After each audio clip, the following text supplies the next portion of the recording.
What if Deku had rewind and Immortality Quirk? How would this change everything? Before we start, I want you guys to subscribe to my channel, hit the like button, and also share this video with your friends. It will really mean a lot to me. You can also check other what ifs on the channel. The like aim for this video is 100. Your support keeps me motivated to bring more amazing what ifs for you guys. Now let's begin. The week after the exam passes by in a blur. Izuku knows that his mom is worried about him, can tell from the way she hovers, and the way she keeps baking sweets, but he doesn't have it in him to reassure her. The thing is, he knows that he's failed, and him telling her that he knows and having her reply with optimism, like, "Oh, Izuku, I'm sure you did better than you think." Her face stretches in a grin, and Izuku finds himself mirroring it. "It's okay, Mom." He nudges the rice with his chopstick, but doesn't pick any up. It kills him inside. He doesn't think he can take it, so when she bursts into his room, her eyes wide and face flushed, he's already dreading whatever attempt to cheer him up she has next. "Izuku, it's here," she says instead, her voice barely above a whisper but so choked with excitement and Izuku feels like she's shouting at him. "The letter from Yue." Izuku swallows, reaching out his hand and taking it from her when she offers it to him. It's heavy, heavier than a rejection letter should be, but Izuku doesn't get his hopes up. He thought about it for a long time, and even if points weren't the only thing they were being evaluated on, there's still the fact that all he did was run around and save someone who wasn't in any real danger.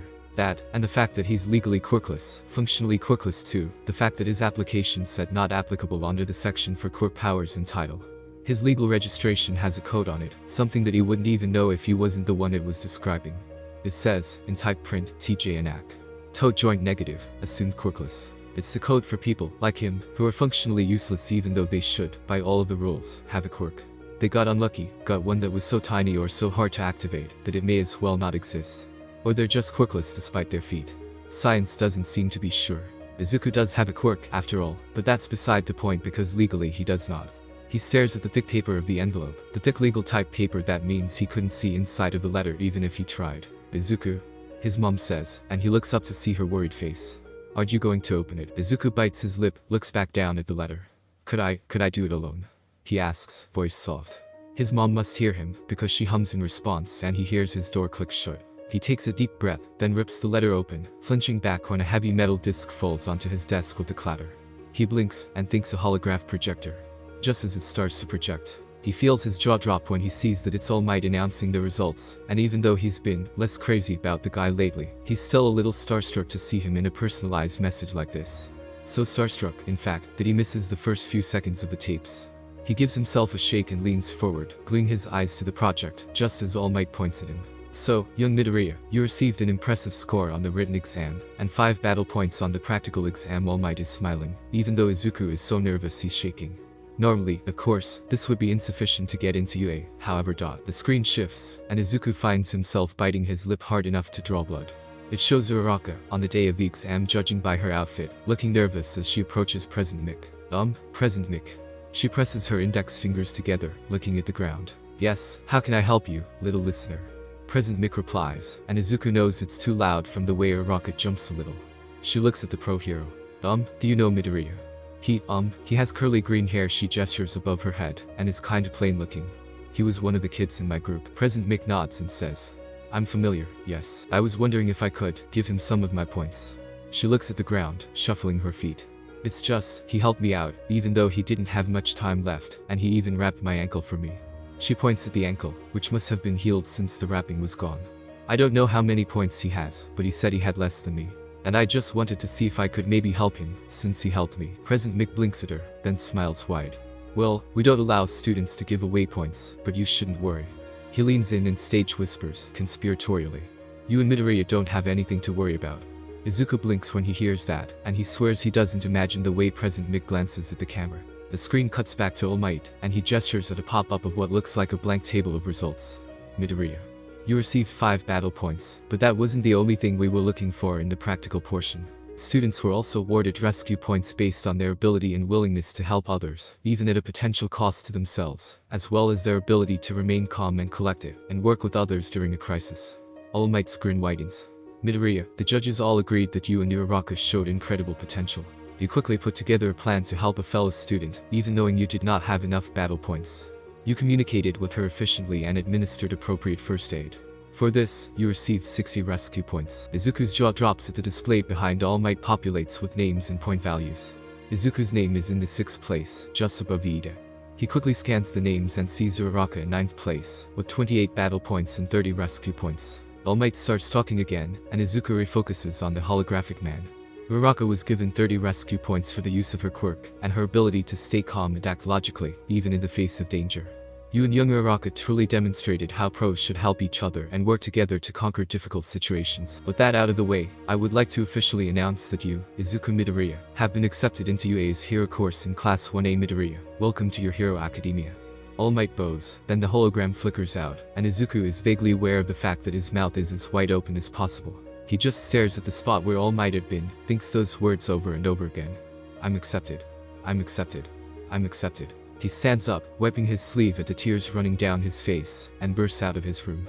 His mom is in the living room, sitting on the table with a mug of steaming tea, and she startles when he appears suddenly, jostling her mug. Izuku? What's wrong? She pushes her chair back and stands up, her face worried. You crying? Izuku shakes his head and all but throws himself at her. I got in. Mom, I did it, I got into UA. He wraps his arms around her, and she returns the tight hug. Though, Izuku, she has a smile in her voice, and she squeezes him tightly. You did it. She laughs, almost lifting him off the ground. You did it, baby, I did it. Izuku crows happily, his eyes still full of happy tears. He bruises his face in his mom's shoulder and laughs, shaky uneven laughs. She makes katsudon for them that night, and she puts on his favorite All Might tape, and Izuku doesn't even feel bitter at the hero. He thinks that maybe, it's okay that All Might told him he couldn't be a hero. Maybe he can prove All Might wrong at UA. I'm going to UA, he thinks, gleefully. I'm going to be a hero. On the first day of classes, Izuku is trembling before he even steps onto campus. He's standing outside the gate, and he's pretty sure he's going to melt, looking up at the huge entrance. He's dreamed about it for so long that seeing it now, in his gray uniform and with his student ID in his pocket, doesn't feel real. He feels people pushing past him, walking through the gates, but he just stands and stares, open-mouthed. Midoriya. He turns at the familiar face, just in time for Uraraka to practically crash into him. You're here. She grabs his hands, jumping up and down. We made it. Izuku blinks and smiles, feeling his face heat up. Yeah. She grins, bright and happy, then lets go of his hands. They told me you'd gotten in too, and I was so happy. She starts walking forward again, and Izuku scrambles after her, glancing nervously up at the gate as they pass under it. The rescue points thing totally caught me off guard. Yeah, me too. Izuku replies, letting her lead him deeper into campus. I thought for sure I'd failed, he admits, and he returns her smile. This is just so amazing, she says, gushing. Oh. What class are you in? 1A, Izuku replies. Oh, me too. She bounces on her feet. Come on, let's go and see who else is in our class. Izuku lets Uraraka lead him through the halls, and he's kind of glad that she's helping him, because he has no idea of where the classes are, even though he's sure he'd looked at a map before coming here. He just couldn't remember, not with how amazing it is that he's at UA of all places.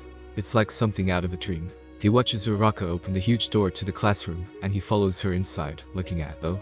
Izuku stares right at Koch-chan where he's sitting in the center of the class, arguing with the Ida of all people. Izuku feels his stomach drop when Koch-chan turns his head, makes eye contact with Izuku. He watches the look on Koch-chan's face warp into something poisonous, something ugly. Izuku takes a step back, half on purpose and half on instinct. Izuku? Uraraka whispers, just at the same time that Koch-chan speaks. Deku, he sneers, getting up from his desk. What the hell are you doing here? Izuku stops, flinching when Koch-chan sets off a small explosion, the blast crackling in the air. I thought I told you to apply somewhere hacking else, Koch-chan growls, but he doesn't approach Izuku, doesn't try to hurt him. Izuku thinks that's good, he won't get himself in trouble. If you're quite finished, a deep, oddly familiar voice from the front of the room interrupts. Take your seats. If you're just here to continue middle school drama, you can see yourself out. Izuku pinpoints the source of the voice, a yellow sleeping bag at the front of the classroom. It unzips, and Izuku gasps. Eraserhead. He whispers, shouts, and Eraser's eyes focus on him. The man looks different without the googles, more tired and yet also scarier at the same time. He arches an eyebrow. Izuku prays he doesn't recognize him. Izuku scrambles into his seat, next to Uraraka and Iida, and thankfully, Eraserhead doesn't seem to recognize him. It's a relief, but he's still on edge, like a live wire. I'm Aizawa Shota. I'm your homeroom teacher, Aizawa says, and Izuku's jaw drops. Eraserhead, the underground hero, is their homeroom teacher. The only person, probably, who could kill Izuku, and the only person to have talked with his vigilante self for any length of time. He wishes he could die for real, if only to spare himself from the panic attack he'll have later over this. And yes, Midoriya the teacher drolls. I am the pro-hero Eraserhead. I have no earthly idea how you knew that, but I also don't care. He sighs, blinking slowly. We'll be skipping the opening ceremony. Good dress. He unzips his bag more, pulls out a bunch of uniforms like the ones from the entrance exam, and starts tossing them over the desk and his students. Izuku has a feeling this is going to be a long day. When they're all there, dressed in their sports uniforms and looking a little lost, Iida approaches Izuku, walking stiffly and neatly. Midoriya. I want to say, I misjudged you at the entrance exam. Iida looks at Izuku through his glasses. You clearly knew something about that exam that the rest of us didn't. I'm sorry for underestimating you. I'd like to start over. He extends a hand like he's asking for a handshake, and Izuku awkwardly takes it, feeling his whole body shake when Iida gives it a firm squeeze. That's fine, Izuku says, mostly because he doesn't know what else to say. Alright, Aizawa's voice interrupts their conversation, and they break away from their handshake, both turning to face their teacher. He's lost a sleeping bag and is now wearing something pretty much identical to his hero outfit. Izuku shivers. It reminds him of how easily he could be caught. We'll be doing a quirk assessment activity today, he says, and Izuku feels his heart drop into his stomach. Aizawa explains how the test is going to work, has Koch-chan demonstrate by throwing a ball with explosive force, and it takes everything Izuku has to stay focused on his teacher's words. This sounds like it'll be fun, someone whispers, and Izuku flinches at the way Aizawa's head whips around to look at them. Fun, huh? You've only got 3 years to become a hero, Aizawa says, his voice deadly serious. Will you treat it as a game that whole time? Fine. Whoever scores last in this test will be judged to have no potential and will be expelled. And that's the kicker, right? Izuku takes in a deep breath, and the sounds of his own brain drowns out Uraraka's protests about the test being unfair or something. It is. She just doesn't know how unfair it is, or why, because Izuku might not be quirkless, but Aizawa doesn't know that. Aizawa thinks he's quirkless and he's doing this anyway. Izuku thought he would be free of this in high school, that the hero school that accepted quirkless students would at least treat them better, but now he isn't so sure. The tests pass by in a blur. Izuku gapes at the abilities of his classmates, and he knows he improves his own score, but it isn't enough.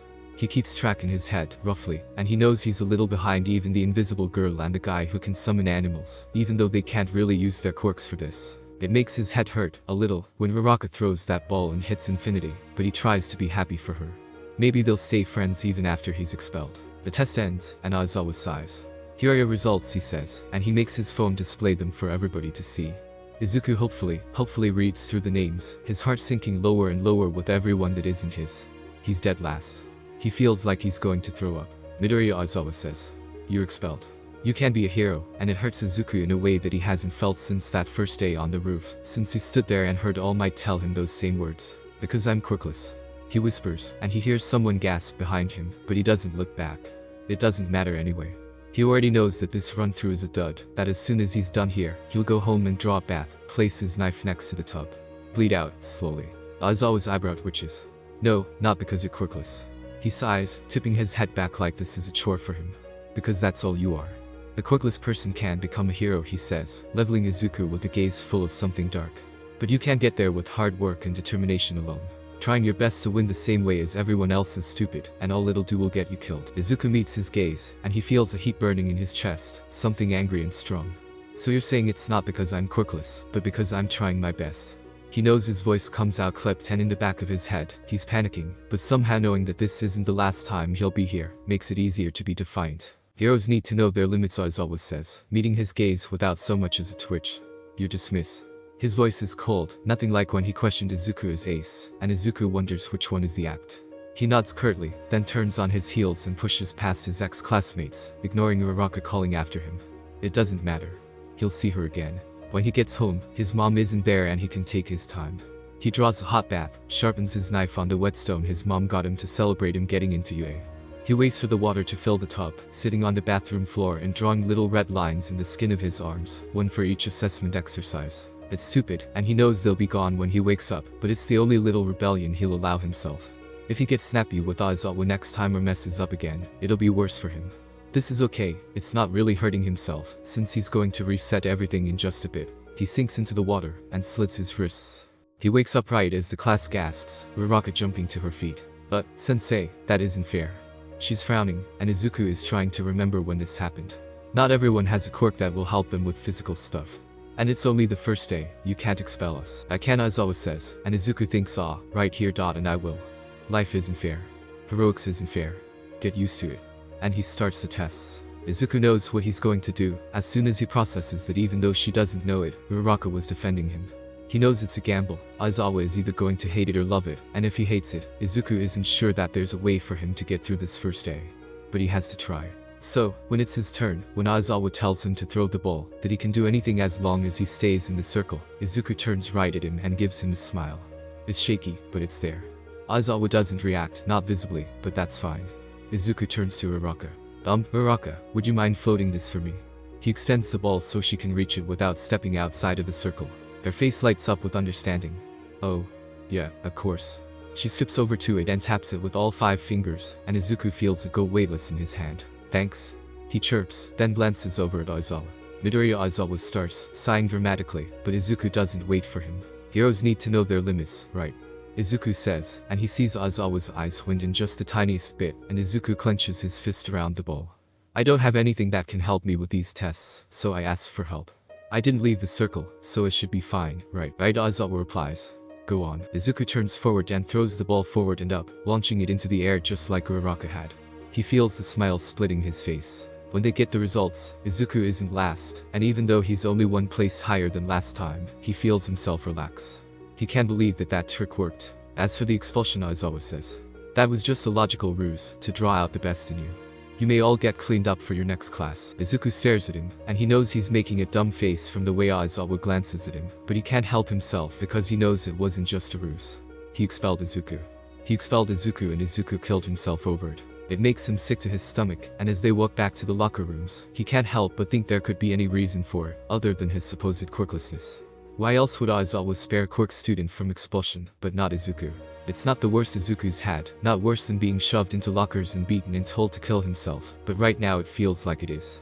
He bites his lip and thinks that if his homeroom teacher hates the quirkless, well, then he's in for a rough year. The rest of his classes are so normal that it's almost hard to believe he's at UA, and not just an ordinary high school. The fact that pro heroes are his teachers sort of helps remind him, though, and he's grateful to find the present Mick and Midnight don't seem to have the same issues with him as Aizawa does. It's a relief, and by the time he's headed to lunch, he doesn't feel quite so pessimistic, because Uraraka and Iida are walking with him to the lunchroom. I'm really excited, Uraraka says, punching the air. Lunch Rush's cooking has got to be amazing, right? And it's free with our tuition. She's walking backwards, facing them, and Izuku can tell that it's driving Iida crazy from the way his hands keep shooting out to stop her from running into things, just moments before she corrects herself. Uraraka, I agree, but please walk properly. You're going to run into something, he says, and Izuku grins when Uraraka sticks a tongue out at him. I can see where I'm going in the reflection of your glasses. She says, laughter in her voice, and Izuku snickers alongside her as they step into the mess hall, the smells of food washing over them. Izuku feels his mouth water, and he glances around to see the various lunch lines. There are brightly colored displays on TVs above each line, showing a picture of what they're serving. Izuku's happy to see the image of a bowl of katsudon, the chicken crispy and golden brown on top of a bed of rice. Still, Iida says, a little flustered, and Uraraka rolls her eyes, turning to walk normally. Let's sit here, she says, dropping her backpack at the end seat at a nearby table. We can get our food and meet back up. I'm going to get the curry, okay? Izuku says. I'm going for the katsudon, I think. Iida nods. I will also be getting the curry. I'm excited to try Lunch Rush's preparation of the tofu. Uraraka giggles, and she waves at Izuku as she and Iida walk over to the first line, while Izuku heads to the last line. It's a nice feeling, knowing that he has friends to sit with, but it's a foreign feeling too. He's used to eating outside, alone, and praying that his bullies don't try to go looking for him. He steps into the line for the katsudon, and waits, listening to the bustling sounds of the cafeteria. He's become accustomed to using his sense of sound more since he started with his ace sting, but he's still way better at listening to the quiet, subtle sounds of the city at night. The cafeteria is loud, with the background chatter of many students talking, and the sounds of utensils clinking. He can hear, faintly, the sizzling of food in hot pans, and the clanking of metal from the kitchen. The room smells like fried food and heavy spices, and if he focuses, he can smell the faint, sweet smell of cooked rice. He breathes deeply. He gets his food, and it looks amazing. 2 slices of chicken, a bowl of perfectly steamed rice, 2 kinds of pickled vegetables, and an orange. It's healthier than the version his mom makes, but he supposes it makes sense. Lunch Rush has to keep their nutrition in mind, too. Izuku thinks that it's amazing as he walks back toward the table he can already see Uraraka and Iida at, but when he's only 1 table away, somebody claps a hand on his shoulder, making him jump. Deku he hears, and he knows it's Koch-chan even before he turns and sees the scowl on his face, those familiar red eyes. Koch-chan, he replies, starting to shake and stutter already, even though Koch-chan hasn't done anything yet. Don't get too hacking comfortable, Koch-chan slurs. I'm going to beat you into the ground hard enough that you drop out before Aizawa can expel you. Useless. got it. Izuku doesn't have to reply, because Koch-chan shoves him and turns, sitting down at his own table, next to Kirishima and Ashido from class. The two are giving him a look like they're a little bit wary of him, and Izuku forces himself to turn and walk the rest of the way to his seat, setting his tray down and sitting. What was that about? Iida asks, an eyebrow raise, and Izuku just shakes his head. It's nothing, he replies. He called you Deku, right? That's such a cute nickname. Uraraka says, smiling. Can I call you that? It's an insult, Izuku replies, nudging his rice around with his chopsticks. Really? Uraraka says, surprised. I thought it was like, you can do it, you know. Izuku blushes, looking up at her. You can call me Deku. He squeaks out. But you just said it was an insult. Iida says, sounding offended. You agreed way too easily. No, it's okay. Izuku says, smiling at both of his friends. It's like reclaiming it, right? So I think it's okay, eh? Uraraka cheers, then takes a bite of her apple. So, Deku, she says around a mouthful of fruit. What do you think of Aizawa-sensei? Izuku shrugs, puts a mouthful of rice in his mouth, then points at himself, as if to say my mouth is full. Uraraka, thankfully, doesn't notice that it's anything more than him being hungry, and she laughs, turning to Iida to ask him some questions. Izuku listens along as he eats, and before he knows it, he's joining in. Lunch passes quickly, and Izuku's face hurts from smiling by the end of it. The second day of class comes, and his morning classes pass uneventfully. Izuku spends more time than is strictly necessary stewing about Aizawa, but he doesn't think the teacher notices. He's good at hiding frustration with teachers, he's been doing it his whole life. Teachers never cared when he was bullied in middle school, so he didn't really like them very much. Izuku figures that at least nobody's bullying him here, so he can handle the usual disdain from teachers. Today is the first day that they have heroics class, and Izuku is practically vibrating out of his skin. Yesterday, they just filled out a bunch of safety waivers and emergency contact forms, so it had been painfully boring. Their teacher hadn't even shown up, Ectoplasm had given them the papers instead. Not that Izuku minds meeting Ectoplasm, especially given that he used his clones to pass things out more efficiently. When it's All Might who pops into the gym, all giant shining grin and bulging muscles, Izuku thinks he might die a little bit. It's one thing to have your idol who told you that you can't be a hero, give you your acceptance announcement. It's another thing entirely to have him teaching you heroics. Izuku thinks he might faint. He's not sure what's worse, if All Might remembers him, or if he doesn't. It's probably because of this internal meltdown that Izuku totally misses the explanation of the exercise, but he figures out what's going on quick enough when All Might starts drawing names for teams. Izuku sighs in relief when All Might says, Midoriya and Uraraka setting the two slips of paper in front of the letter. Izuku watches as he selects the rest of the teams, then puts aside the box that had their names in it. Now, I'll draw which teams go first. All Might announces, reaching into the box. Team A, and he sets the paper aside, then pulls out another. Team D. Midoriya and Uraraka will be the heroes, and Iida and Bakugo will be the villains. Izuku chokes on his own spit, ignoring the way Uraraka shoots him a worried glance. He risks looking over at Koch-chan, but the way the other boy just cracks his knuckles and sneers at Izuku, it certainly doesn't make him feel any better. Team D, go ahead and go into the building, All Might continues. I'll give you about 5 minutes to get set up. You can put in your earpieces. They're just linked to your teammate, so the enemies won't hear you communicating. Izuku watches, body feeling like wood as Koch-chan and Iida march out of the observation area, headed into the mock building. He wonders, vaguely, how long it'll be before Koch-chan kills him and he wakes up, only to have to die over and over again. Maybe he'll get lucky and he'll reset far enough back that he can fake being sick and get out of the exercise. You okay, Deku? Uraraka says, nudging him with her elbow. He glances over at her, sees her worried look through the visor of her costume. He nods. Yeah, I'm okay. He uses his gloved hands to smooth out his own costume. It's a little too close to his ace costume, really, what with the nearly identical utility belt and gloves, but his mom had made the jumpsuit distinctive enough, based off of some of his drawings. They'd worked on the visor and face guard together, ultimately deciding on a pair of simple shatterproof glasses and a high collar that would protect his face. The jumpsuit is the only thing she'd made herself, the rest, they'd requested from support, but the final result is so true to the design that they made together. It feels nice to be able to wear it. We'll do just fine, Uraraka says, giving him a smile. Don't stress yourself out about it before it even starts, right? Izuku says, nodding. Alright. Midoriya and Uraraka, you can go in now, All Might says, his voice booming over the loudspeakers. Izuku glances at Uraraka, and she nods before starting into the building. Uraraka, Koch-chan's going to come after me, Izuku says, quick and quiet. It's not ideal, but if you get away and surprise Iida, we might have a shot. She nods. Okay.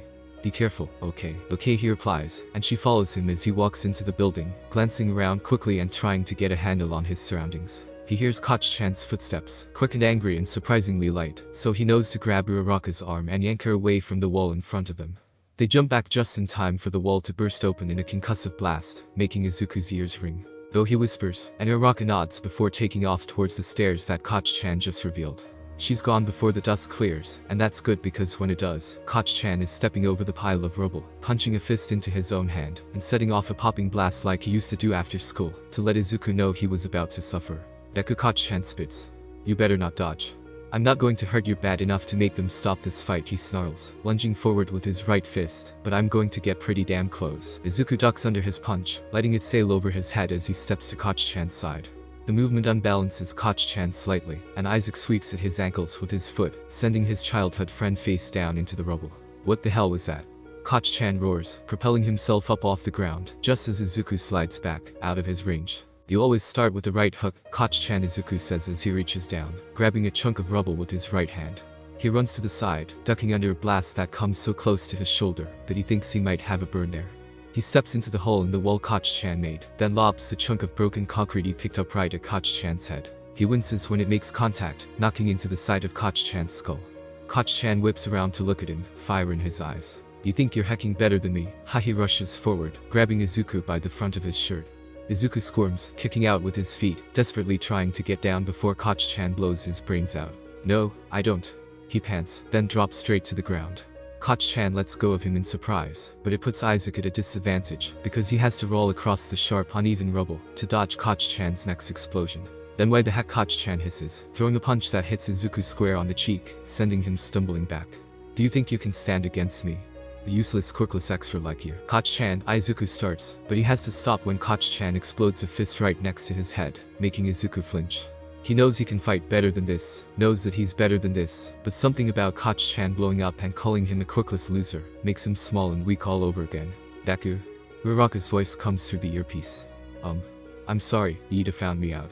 He got rid of anything I could float, and he's a lot faster than me. Izuku bites his lip, ducks into a hallway, and starts running. Koch-chan will catch up, but he needs a moment to talk to his teammate. Okay, he runs up the stairs, his breath coming quick. Do you know how to fight? Not really.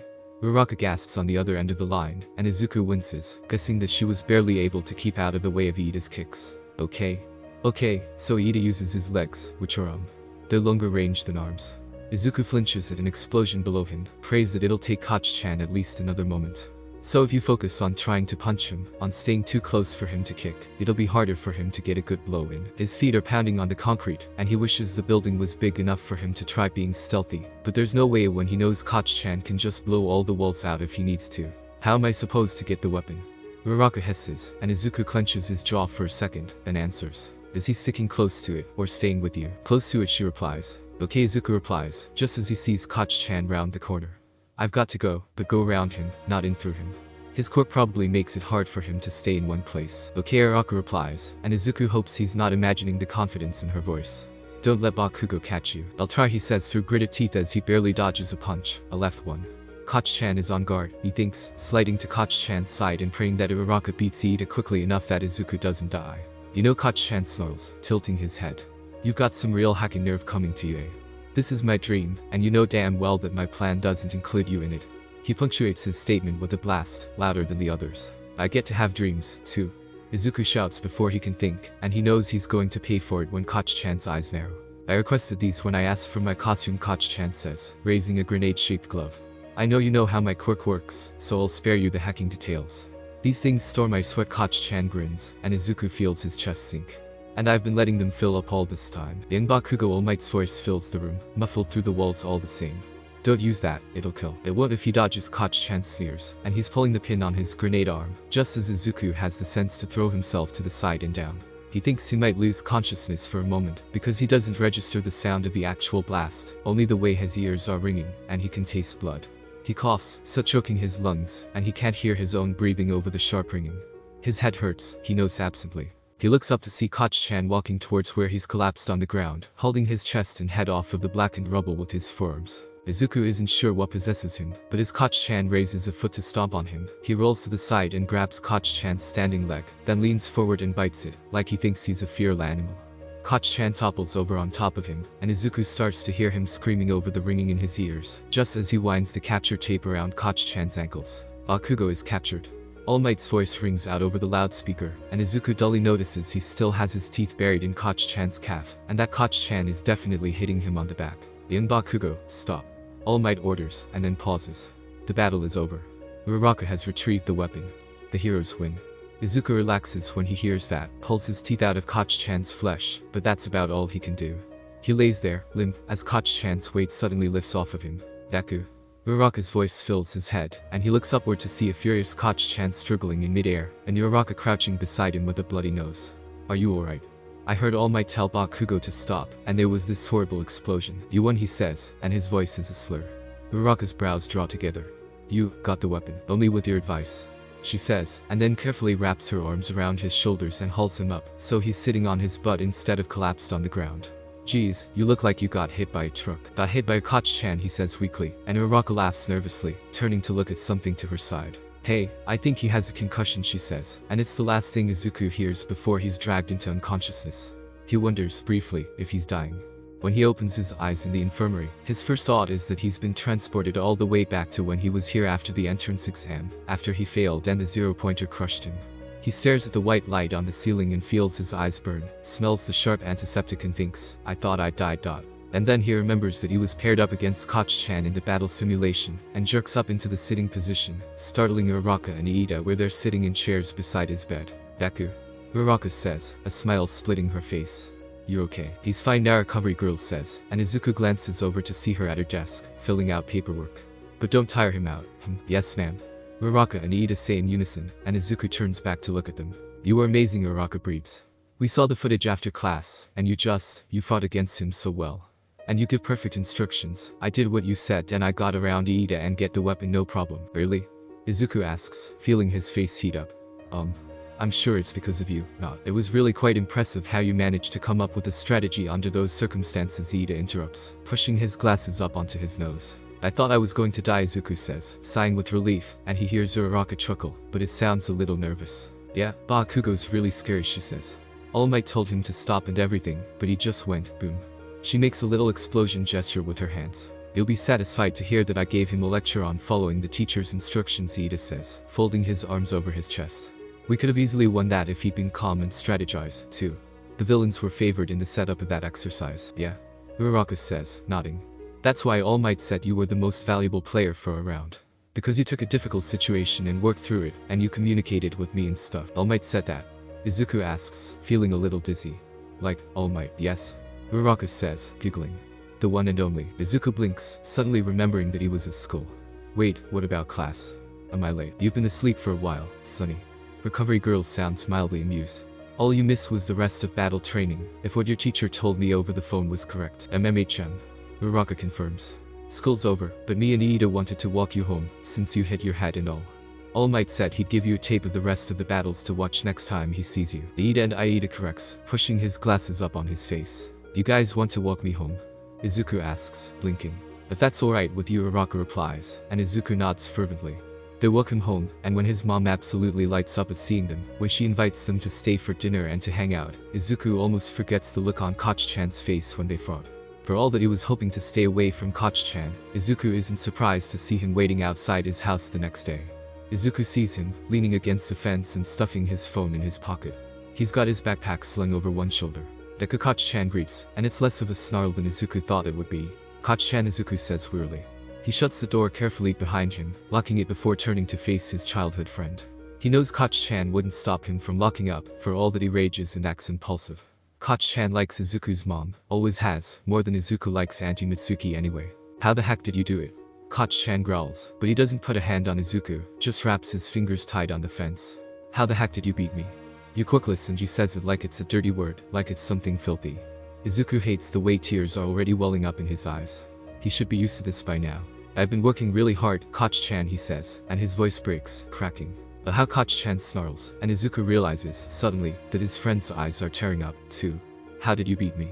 Have you been tricking me this whole time? No, Izuku tries to get a word in edgewise, but Koch-chan cuts him off. Ever since we were little kids, he shouts, voice rising, you were always hacking looking down on me. And now you're at hacking UA and you beat me without a quirk. Izuku reaches out a hand, and before he knows what he's doing, he's placing his palm right on top of Koch-chan's hand, where it's digging into his poor fence.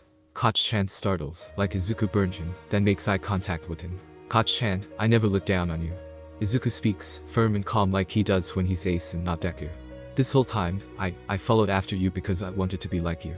Because you're just that amazing. Koch-chan gapes at him, just staring, so Izuku presses on. I shouldn't tell you this, but I do have a quirk. It just, It can be used in battle. His voice is lowered, nearly to a whisper, and he can see Koch-chan's face starting to twitch, so he talks faster. So I didn't trick you. I didn't know, until about 3 months ago. And I didn't use it all in our fight, so, whatever. Koch-chan snaps, pulling his hand away from Izuku's and from the fence. Do you think I care about any of that? He shakes his head, scrubs at his face with a sleeve. It's just, you didn't see it, but that stupid half and half kid and ponytail chick, they're hecking amazing. Koch-chan takes in a breath, shaky.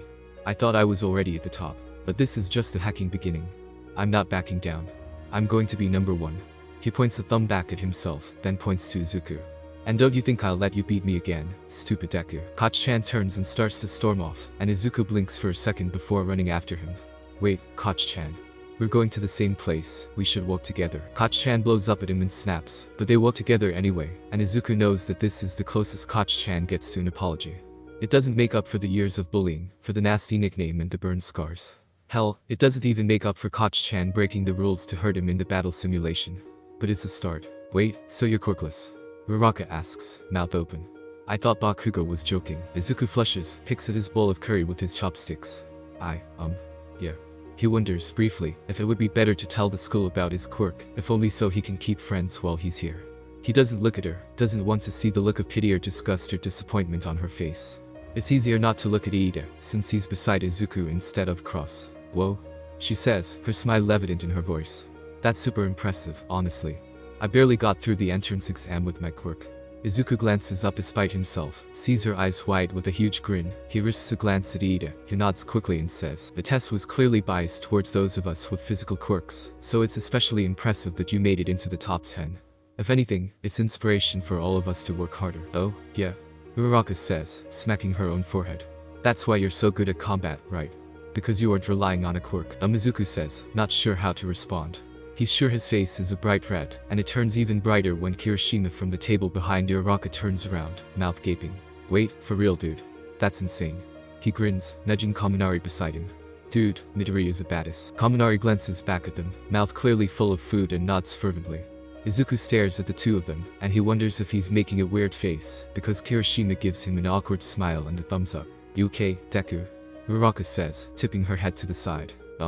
Yeah, he replies, not wanting to explain because those who aren't quirkless don't usually know what it's like to be quirkless, what it means for people to know.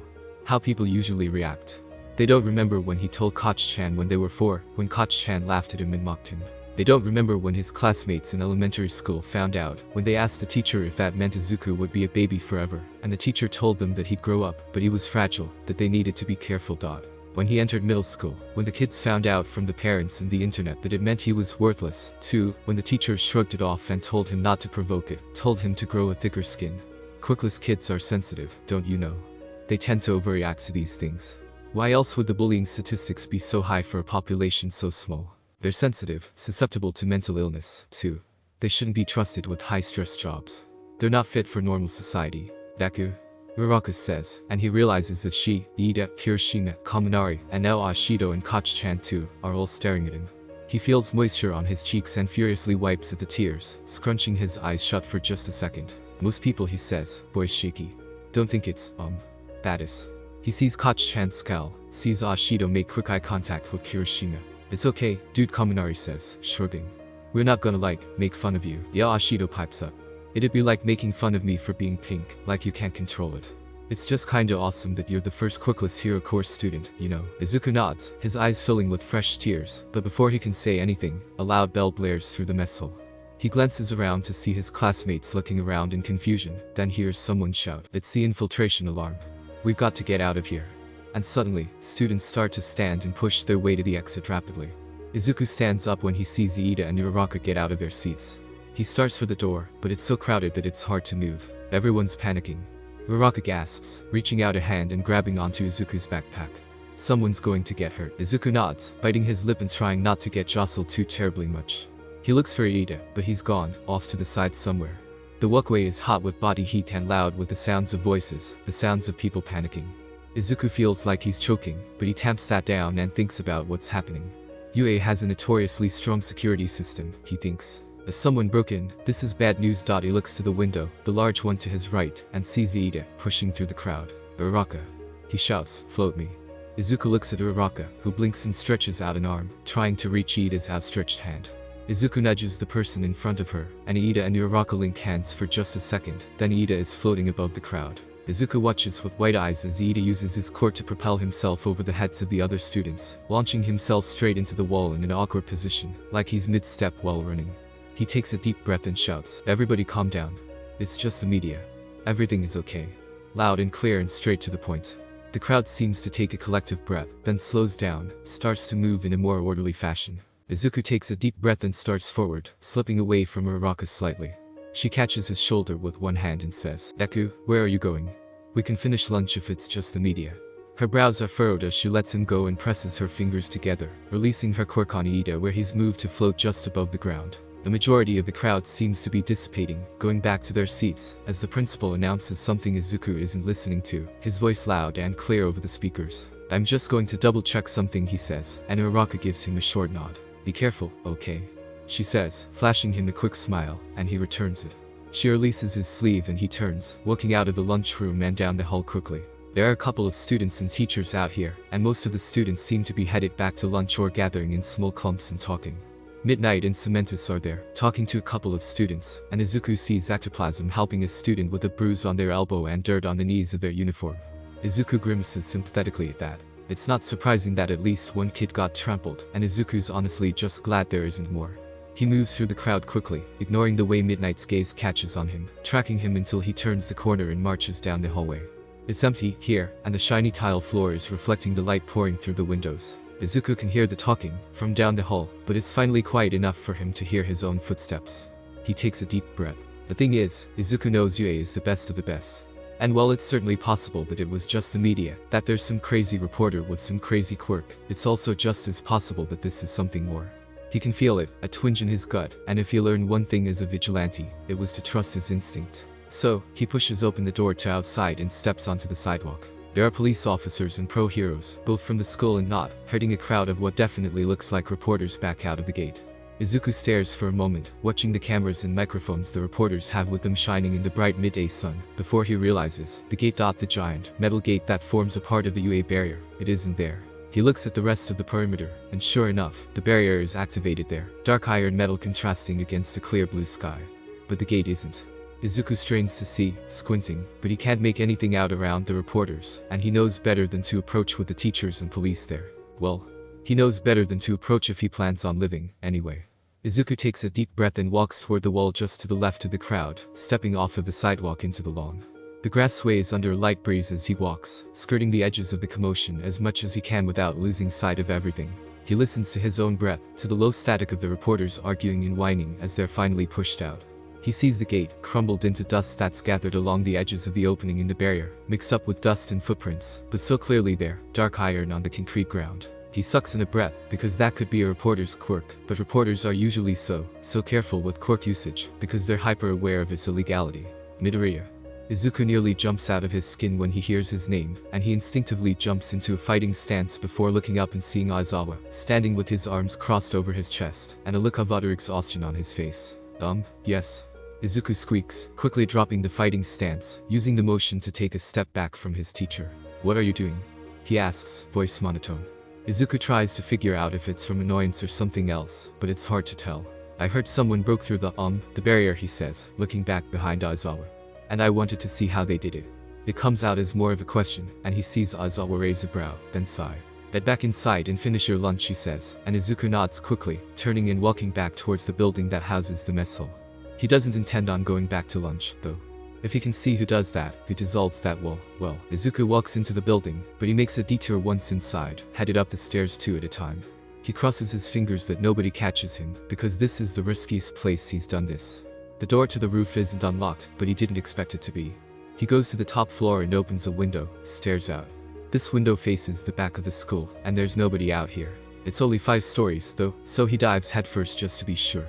Izuku opens his eyes on the way to lunch, and it's disorienting for just a second, before he figures out that, oh, he and Iida and Uraraka walked this way to get into the lunchroom.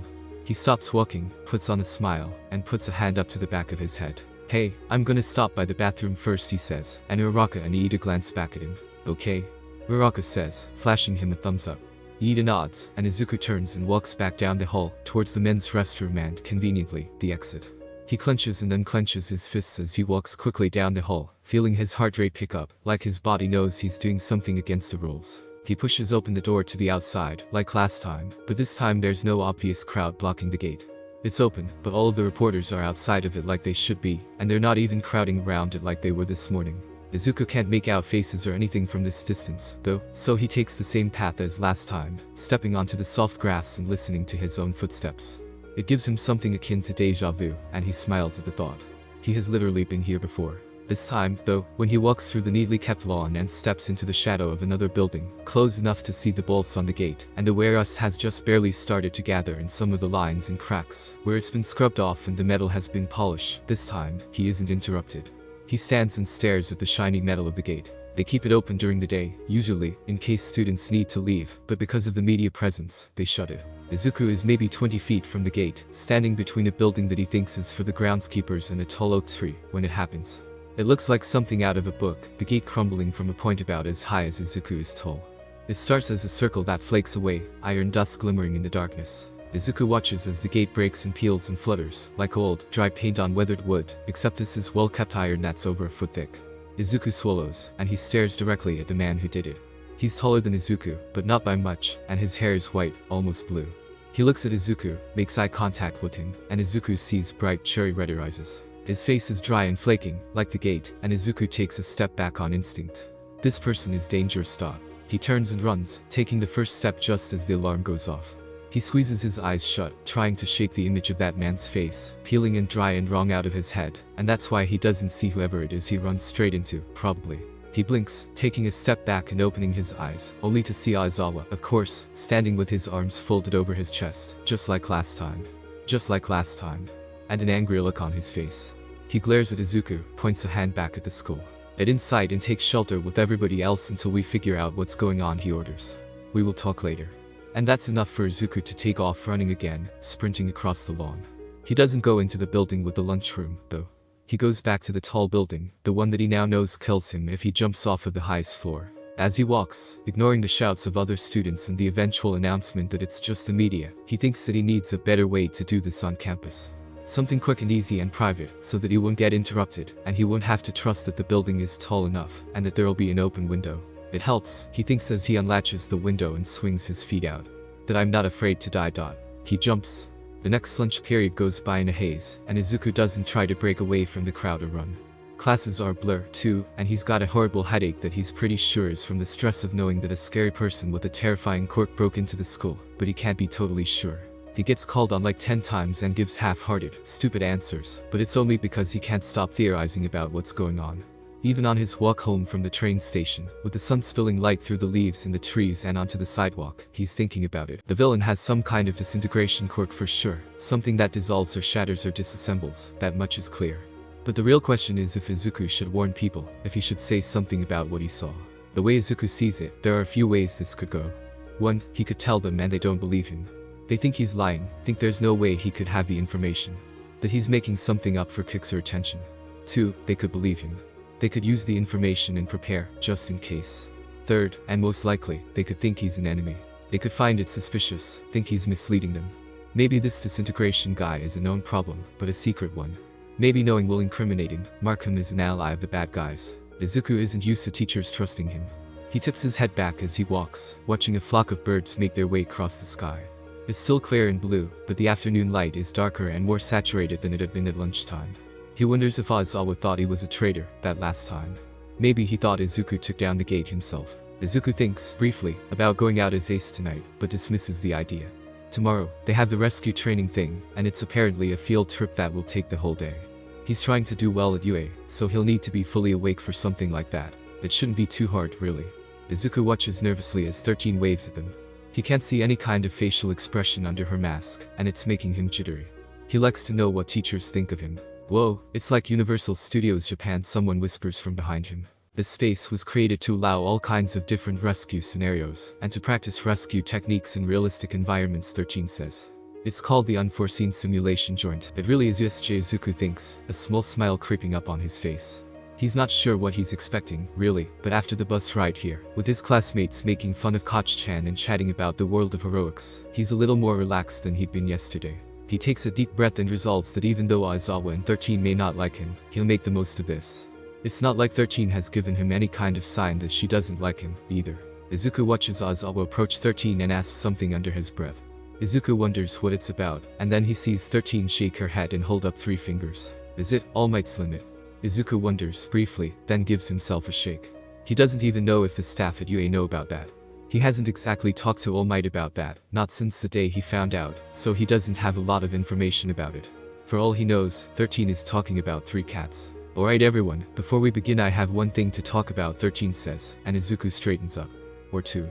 Or 3. I'm sure you've all heard of it, she says, but my quirk is called Black Hole. It can suck anything up and turn it to dust, yeah? Izuku says, his excitement getting the best of him. It's a perfect quirk for removing wreckage and hazards in rescues. Beside him, he can feel the air move from the sheer force of Uraraka's enthusiastic nodding. 13 nods, the motion barely visible with her helmet. Right. But it's also a quirk that could easily be used to kill. She looks over the group. That's the case for all of the quirks here. Please remember that even though quirks are normal in our society, they are dangerous and can seriously hurt people. With that said, she continues.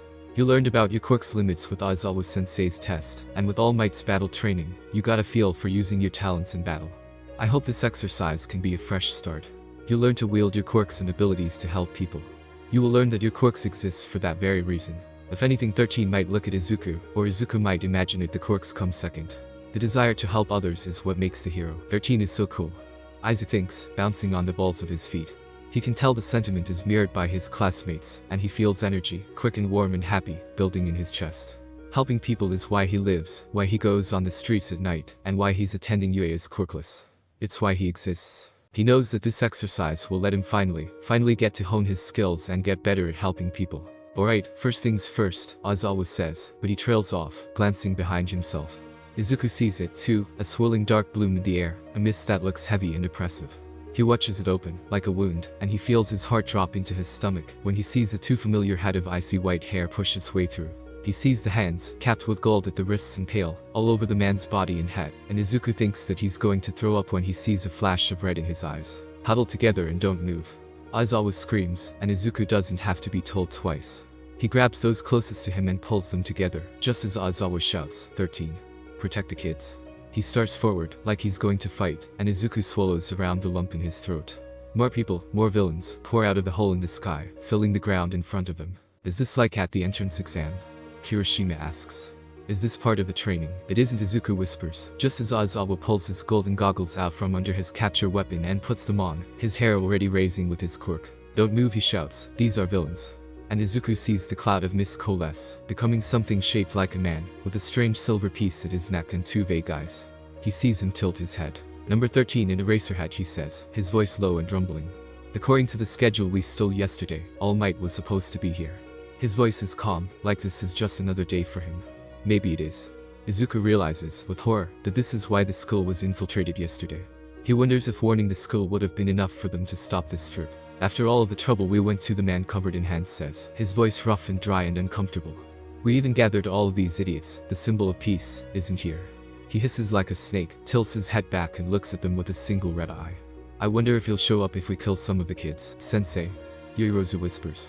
What about the alarm system? We have one, 13 replies, standing between them and the villains. But they must have someone with a quirk that disables transmissions, Todoroki murmurs, and Izuku swallows dryly at the thought. An isolated building away from the school during a scheduled trip, it may seem out of the question, but they must have some solid objective. This is too carefully planned for it to be anything else. Izuku hates it, but Todoroki's right. The break-in yesterday was clearly just the last thing they needed for this. It's too perfect for it to be just a random attack. He wipes his palms on his sports uniform where they're sweating. 13. Aizawa shouts. Complete evacuation procedure. They're blocking transmissions. Kaminari, the boy jumps. Try using your quirk to contact the school. Kaminari freezes, then nods. Izuku can't help himself. He says, Sensei, are you really going to try and fight them alone? He takes a step forward. Even if you erase all of their quirks, there's so many of them. Eraserhead style is ambush attacks after erasing their quirk. Like this, you'll be fighting practically quirkless. Aizawa glances back at him with that and says, a hero always has more than one trick up his sleeve. He takes a deep breath, and Izuku can see his chest rising even with the distance. 13, I'm coming on you. Aizawa jumps, his capture weapon fanning out around him. Izuku watches as Aizawa leaps into the fray, cancelling quirks just as villains try to activate them. His capture weapon moving like water between the villains, diving under their legs and tripping them up. Izuku feels a sense of awe fill him. Incredible, he breathes. I forgot Eraserhead's speciality was one on group battles. This is no time for analysis. Ida says from behind him, his voice high-pitched with alarm. We have to evacuate. I'm afraid I can't allow you to do that, the mist villain says, all dark and thick and blocking their exit all of a sudden. Izuku jerks back, feels the whole group startle. Greetings, he says, like he's saying hello to a new friend. We are the League of Villains. I apologize for the intrusion, but we've invited ourselves into UA in order to encounter the symbol of peace.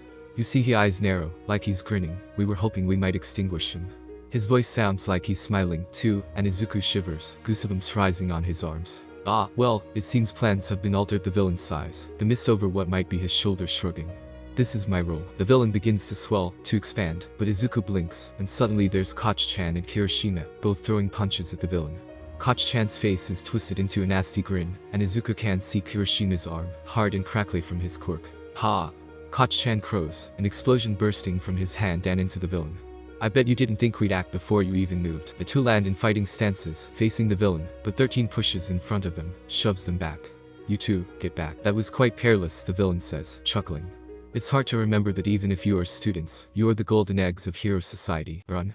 13 screams, blood-curdling and loud, and Izuku sees the villain swell and expand, a dark swirling mist that quickly overtakes them. Izuku raises his arms, tries to block his face, but it doesn't matter. The mist doesn't hurt, doesn't feel like anything other than a sharp twisting wind. His eyes shut without his permission from the force of it, but it stops as quickly as it started, and he blinks to find himself bathed in daylight in midair. He can't help but squeak in surprise, looking below him to see water. The flood zone. He thinks, then braces himself. Hitting the water hurts, but his uniform protects him from the worst of it, and it's lukewarm when he sinks into it. Warping, he thinks. It's no wonder they got in. His quirk is warping. He beats at the water with his hands, orienting himself so that he's upright. He cracks one eye open, blinking at the sting of the salt water, and then he blanches, a bubble of air escaping his mouth as he jerks back. In front of him, a villain with a clearly shark-based quirk is grinning, a mouthful of razor-sharp teeth. He watches the villain twist in the water, propelling itself at him, and he clenches his teeth in anticipation. If he dies, maybe he'll get sent back far enough to warn someone. He can only hope. He sees a blur of something dark green swoop down from above, and in a flurry of bubbles, the villain is knocked deeper into the water. Izuku blinks as the figure, Asui, shoots out a long pink tongue that wraps tightly around his waist. He doesn't even have a moment to process before he's yanked out of the water, Asui's tongue flicking him up onto something hard and warm. He blinks, pulling himself up on what must be the deck of a ship, watching Asui pull herself and Mineta over the railing. They're both drenched, but her hero costume is clearly made to be wet, shedding the excess water easily. She dumps Mineta on the deck, then stands on it herself. Well, she says, it looks like we're in a bit of a pickle. Well, Asui says, it looks like we're in a bit of a pickle. She reaches up, squeezing water out of her long hair. Izuku reaches up and wipes salt water from his face with the sleeve of his sports uniform. Thanks, Asui, you really saved us there, he says, blinking the salt out of his eyes. They're on the deck of a ship in what he assumes is the flood zone, and the surface he's standing on is some kind of mock wood made of textured plastic. It's warm from the bright sun. The water surrounding them reflects the light as it ripples, moving as something underneath the surface swims. Call me Tsui, she croaks. Izuku swallows, watching as a dozen heads rise above the surface of the water, watching them. Yesterday's break-in wasn't just the media, he says, taking a step away from the edge of the ship. It was a ploy to get information. Asui no, Tsui nods, but it's Mineta who pipes up, pushing himself off of the deck and shivering. They can't kill All Might, though, right? That's impossible. When All Might gets here, he'll wipe the floor with them. Tsui's mouth flattens into a line. Mineta, she says. I don't think they'd do something like this if they didn't have a solid plan to kill him. They must have something they could use to kill him. Izuku hates it, but she's right. He remembers that rooftop on the day that his life changed, the red angry scar on All Might's stomach. He doesn't know what the villains know, not yet, anyway, but he does know that All Might is painfully mortal. His quirk is powerful, and he's strong, but he can be killed. If All Might does come, will he be alright? Tsuyu asks, glances out at the villains watching them from the water.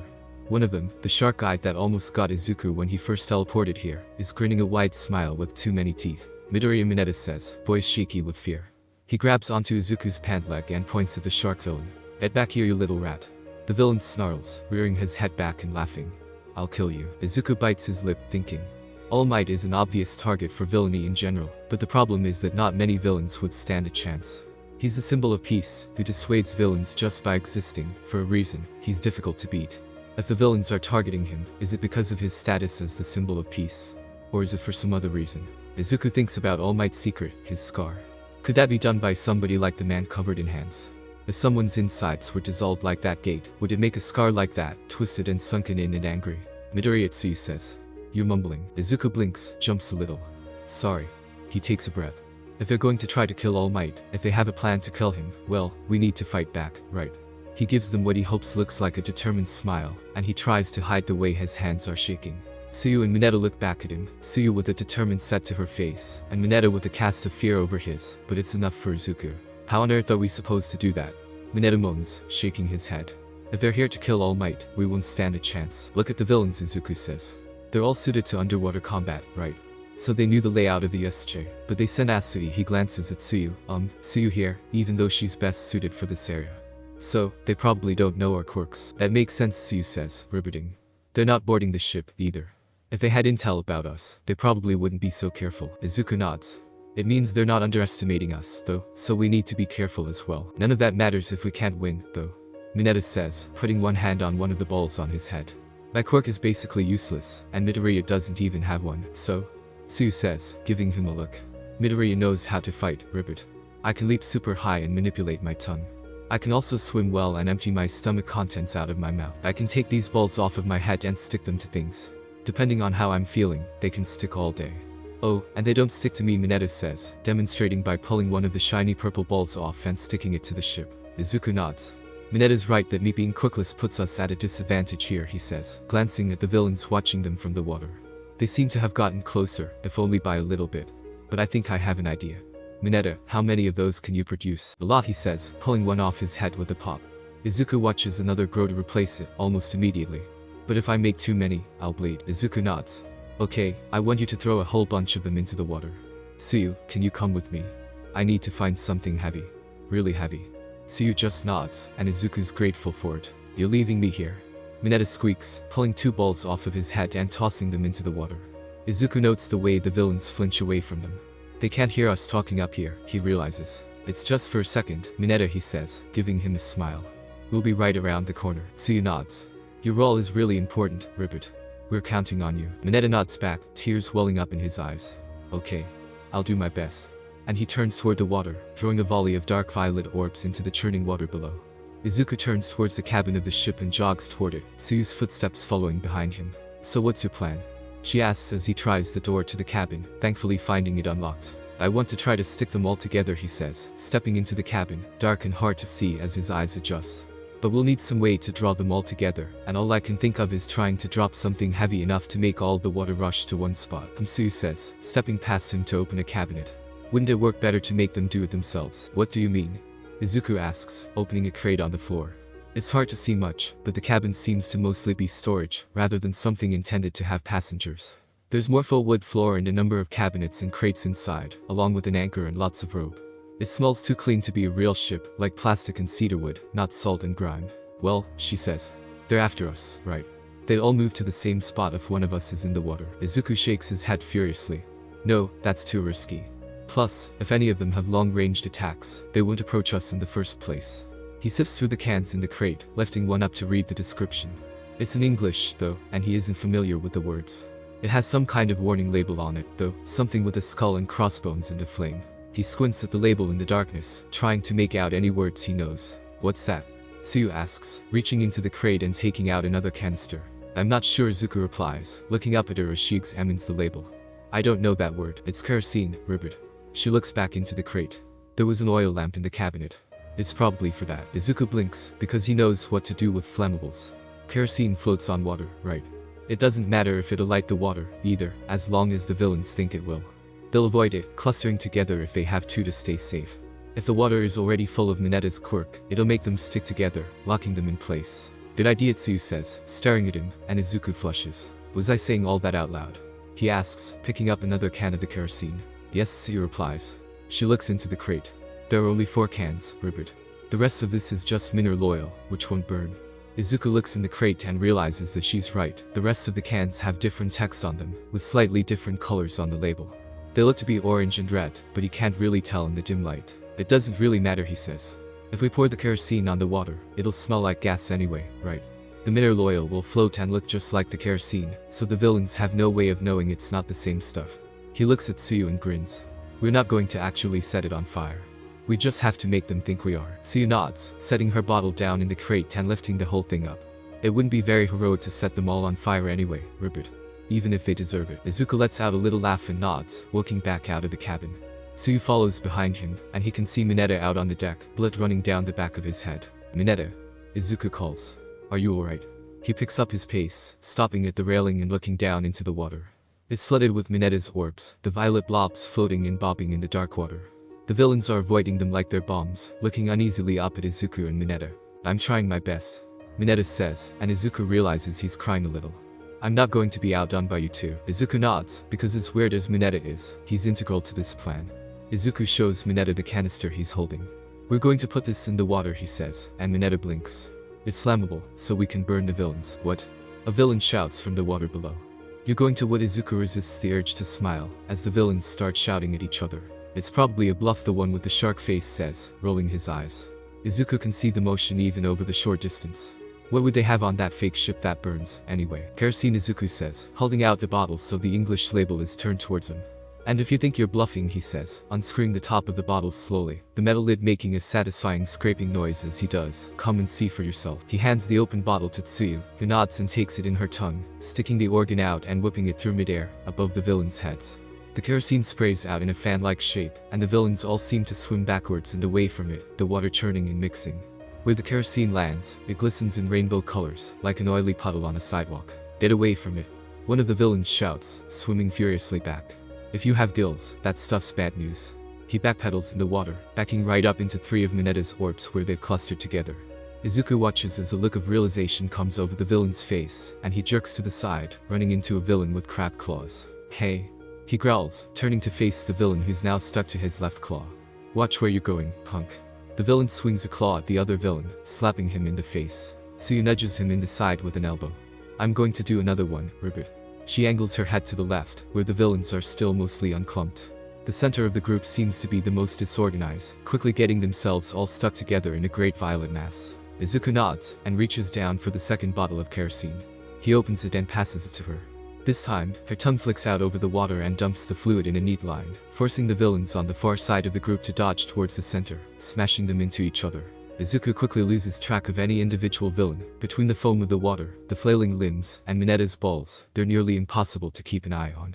It's not all of them. A few stray villains seem to have avoided the kerosene and the balls, but at this point, most of Mineta's quirk seems to have clumped up with the villains in the center. Izuku takes a deep breath. I think that's as good as we're going to get, he says, looking to Tsuyu.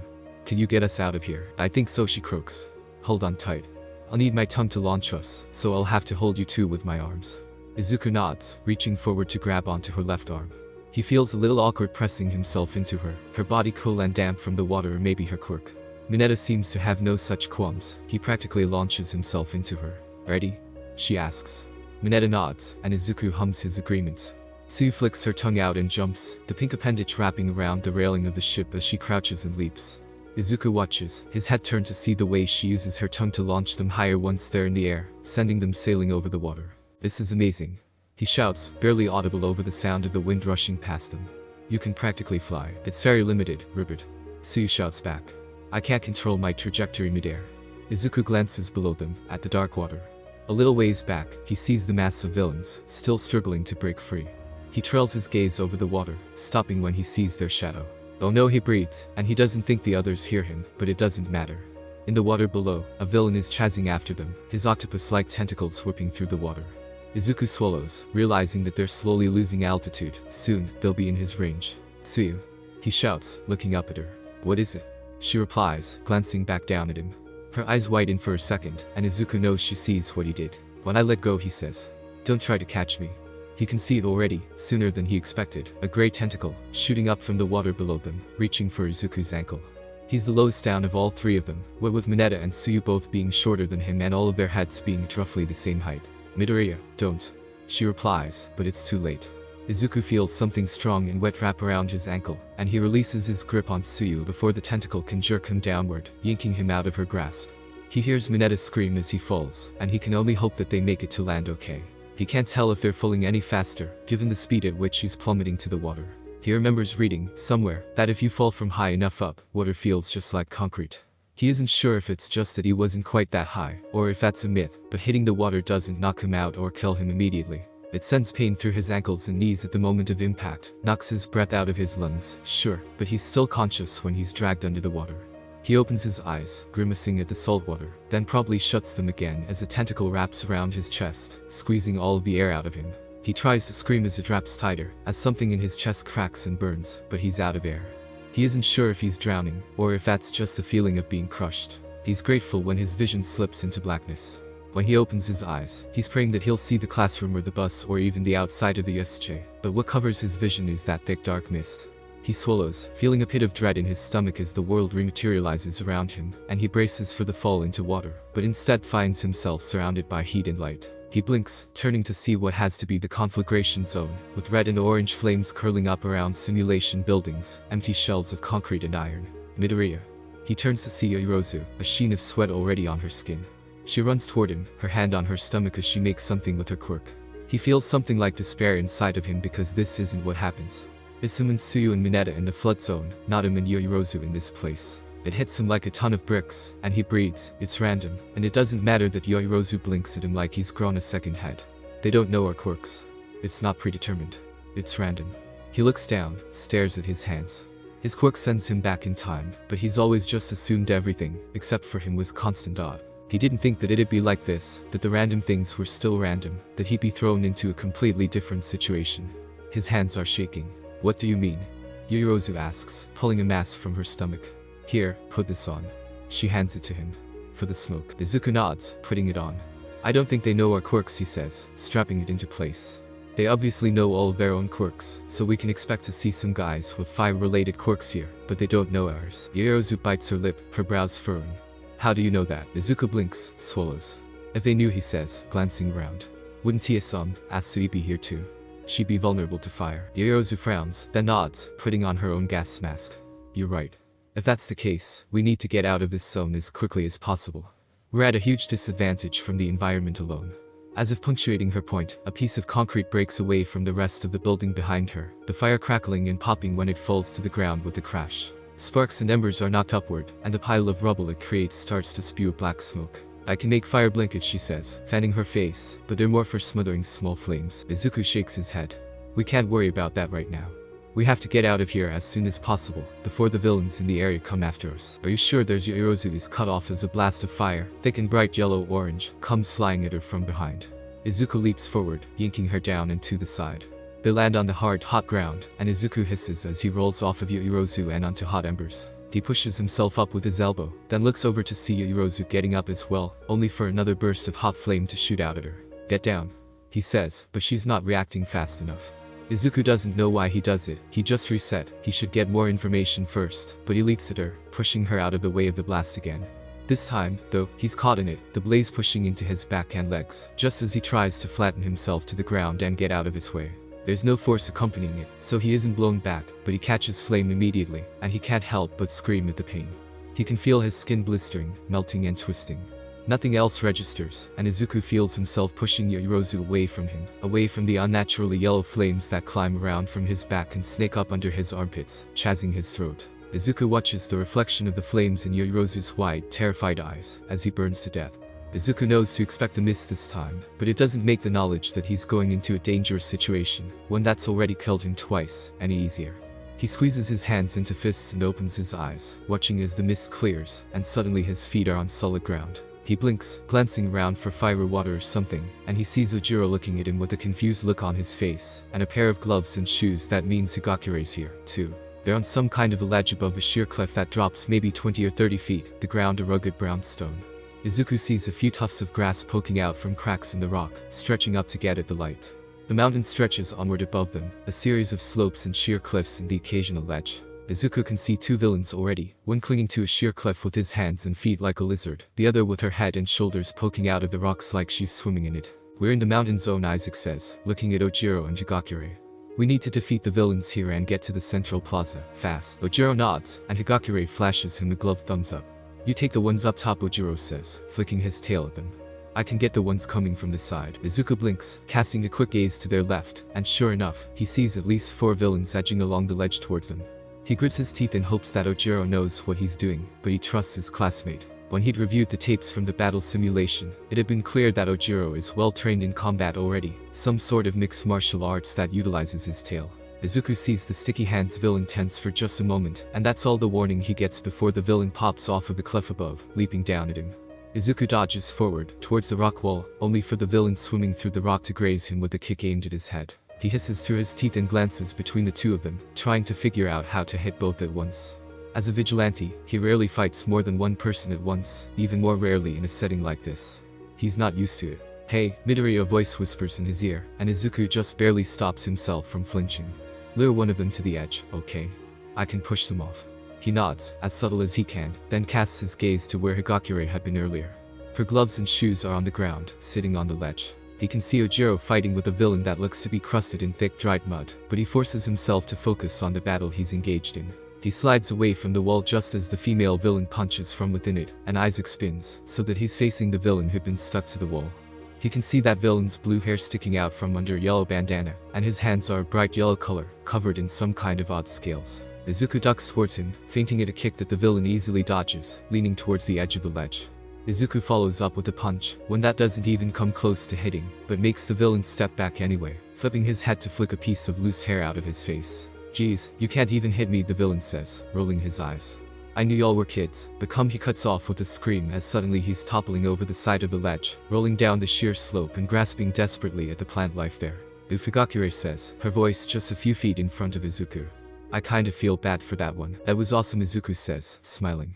But we've got another one to take down. He turns to face the female villain, her head and shoulders poking out of the rock wall in front of them, then the rest of her body slowly emerging. The rock seems to stick to her, almost like it's a liquid, as she steps out, dropping onto the ground as pebbles. A liquefaction quirk, then. Izuku takes a breath, getting into a fighting stance. Higakure, he whispers, if she could move through the floor beneath us, she would already be doing that. I don't know why she can't, but she probably won't be able to get underneath us. 10-4, he hears whispered back at him, and he takes a quick step toward the villain, who just raises an eyebrow at him. Her dark brown hair is short, almost a buzz cut, and her clothing is tight to her skin, thick and clearly protective. Her stance speaks of experience fighting, and Izuku swallows as he charges in, sliding at her feet. Oh, no you don't. The villain says, neatly jumping to the side. Izuku pivots to look at her, not waiting before he throws a quick backhand at her face. She blocks it easily with one hand, and Izuku follows up with a knee aimed at her stomach. She grunts when it makes contact, but she doesn't fall. She throws a kick of her own, one that Izuku barely manages to block with his arm, stopping it from hitting the side of his neck. Suddenly, the villain makes a choking sound and whips around, probably wondering what hit her. Izuku can see the mark on her neck already turning red, and he silently thanks Higakure, as he takes the opportunity to throw a kick into the villain's ribs. It hits, and the villain slides to the side before she catches herself, a hand coming up to press on the injured spot. She whips around to look at Izuku, and Izuku can see the imprint of Higakure's foot where it smacks into the villain's face. The villain's eyes roll back into her head, and she crashes to the ground in a heap. Nice one, Higakure says. Let's go help Ojiro. Izuku nods and turns around, seeing Ojiro fighting a villain with bird wings in place of arms. There are 2 villains unconscious beside him, and a third missing altogether. Izuku has a feeling if he looked down the cliff, he'd see them down there. Ojiro knocks the bird guy off of the cliff with a well-timed tail slap, but the bird guy gets himself back onto the ledge with just one quick flap of the wings. Izuku jogs up to them, sliding between Ojiro and the wall to kick the bird villain in the stomach. This guy doesn't seem to have much training, if at all, and he doesn't even try to block it, gasping as the breath is knocked out of him. Ojiro hooks his tail around the guy's back and knocks him in the back of the head, taking advantage of his distraction with Izuku, and the man goes down in a flurry of feathers. Thanks for the assist, Ojiro says, smiling at him. The only sign that he's been in a fight is the sweat at his brow. There's not a single sign of being hit on the guy. You're welcome, Izuku says, blinking. You're so good at fighting. Ojiro shrugs, his cheeks heating up a little as he smiles. I've just been practicing for a long time. He brushes off his top, stepping away from the 2 unconscious villains. So, Midoriya, you said we needed to get back to the central plaza, right? Izuku nods. Right. They're planning to kill All Might, so they probably have some means to do that. This is too coordinated for them not to. So, Aizawa-sensei and 13 probably need help. Ojiro nods. Sounds good to me. We should get going before these guys wake up, he says, pointing his tail back at the unconscious villains. Izuku nods, then looks around for Higakure. Higakure, you here? He asks. Her shoes and gloves are still in the same spot, and without any loose sand on the ground, he can't really look for tracks or anything. Yup. Her voice right beside him startles him, and he jumps. I should probably put my shoes on before we go. Izuku hears a few faint footsteps, then the shoes start moving, seemingly on their own. It's strange, watching the shoes move without anyone moving them, especially when Higakure ties the laces into a neat bow. The shoes plant themselves firmly on the ground, and the gloves come off the ground, moving strangely as Higakure puts them on. Okay, I'm ready, she says, giving them 2 thumbs up. Izuku nods, then glances at Ojiro, who does the same. Izuku turns, looking down the slope and trying to spot footholds. He scans the brown earth, looking at the way it dips and rises in spots, and it clicks. It's the same as buildings, he says, his voice barely a whisper. You climb buildings? Ojiro asks with a quirk of his brow, and Izuku shakes his head quickly. Not much, but I thought it would be a useful skill to try and pick up for heroics, he replies. It's not too far of a drop, and it looks climbable. He doesn't say that if he dies falling, he'll get another chance, but that's on his mind too. I'll go last so you two don't have to worry about knocking rocks down onto me, Higakure says, and Izuku blinks. He hadn't even considered that. I'll go first, then Ojiro says. I have an extra limb, and once I'm down, I can catch either of you if you fall. Izuku nods, and Ojiro steps towards the ledge, crouching down and lowering himself like he's climbing down a ladder. In a couple of seconds, his head disappears below the ledge, and Izuku walks up to it, peering down. He sees Ojiro, making quick and steady progress down the slope. It's easier than it looks. He calls up to them. I think they designed it with climbing in mind, so nobody would get hurt. It makes sense, of course, but Izuku doesn't let himself breathe out a sigh of relief until Ojiro's jumping off the last 2 feet and landing on the ground below the cliff, a patch of bare ground that looks like it surrounds the pyramid of the mountain zone. Izuku thanks his lucky stars that they teleported near the edge of the mountain zone, rather than somewhere harder to climb out of. Okay, he says to himself, sitting down at the edge of the ledge and dangling his feet over the ledge. He takes a deep breath, then turns himself so his stomach is facing the cliff face, and his feet are tucking into the first footholds he can see, fairly wide ones that he can stand on easily with the balls of his feet. When he glances down, he thinks he can see the next place to step, and he moves his left foot down carefully, biting his lip and lowering himself. He realizes that Ojiro's right. This is easier than it would be in nature, certainly easier than trying, and failing, mostly, to scale buildings. He lowers himself 1 step at a time, loose pebbles crunching softly under his shoes as he climbs down. It's hard to see exactly where he's putting his feet, and it's nerve-wracking every time he has to move his hands down, but before he knows it, he feels Ojiro's tail supporting his back. You can jump down, now, Ojiro says. It's only a couple more feet. Izuku nods, then jumps. The sensation is strange. Usually, when he jumps off of things, he doesn't land on the ground moments after, alive and on his feet. He blinks. It's oddly disorienting to be alive. I'm coming down now. Higakure calls, and Izuku steps back from the wall, turning back to look at it, even though he knows he won't see much of anything. There's the occasional falling rock, the occasional spray of dust, and of course her gloves and shoes, moving from foothold to foothold neatly, like they're not carrying any weight at all. It seems quicker than when he went down, but then again, so had Ojiro's descent. Izuku thinks it must feel slower when you're the one on the cliff, when you're the one in danger. Higakure hops onto the ground before Ojiro gets a chance to help her out, and for just a second, her gloves wave in the air like she's trying to catch her balance. Ojiro's tail, sleek and smooth, whips out and steadies her, resting on what Izuku thinks is her shoulder. He sees the motion of her gloves pause, one of them coming to rest on Ojiro's tail. Thanks. She chirps, and Ojiro nods, saying, no problem. Let's get going. He removes his tail, wrapping it around his own shoulders, out of the way. Izuku nods, following Ojiro as he starts to walk forward, out of the mountain zone. Izuku steps forward, around the fence that surrounds the landslide zone. The sounds of fighting are loud now that they're close to the central plaza, and he clenches his teeth. Ojiro, in front of him, suddenly freezes, taking a step back. Ojiro? Izuku asks, picking up his pace and stepping closer to him. Sensei. Ojiro's face is twisted in horror, and Izuku feels his heart sinking as he follows his gaze across the ground, to a crumpled body, broken and twisted under a strange creature. Aizawa is bleeding from one arm, and both of them are clearly broken. The beast on top of him is a strange black thing with a long, shining beak and eyes that bulge out slightly.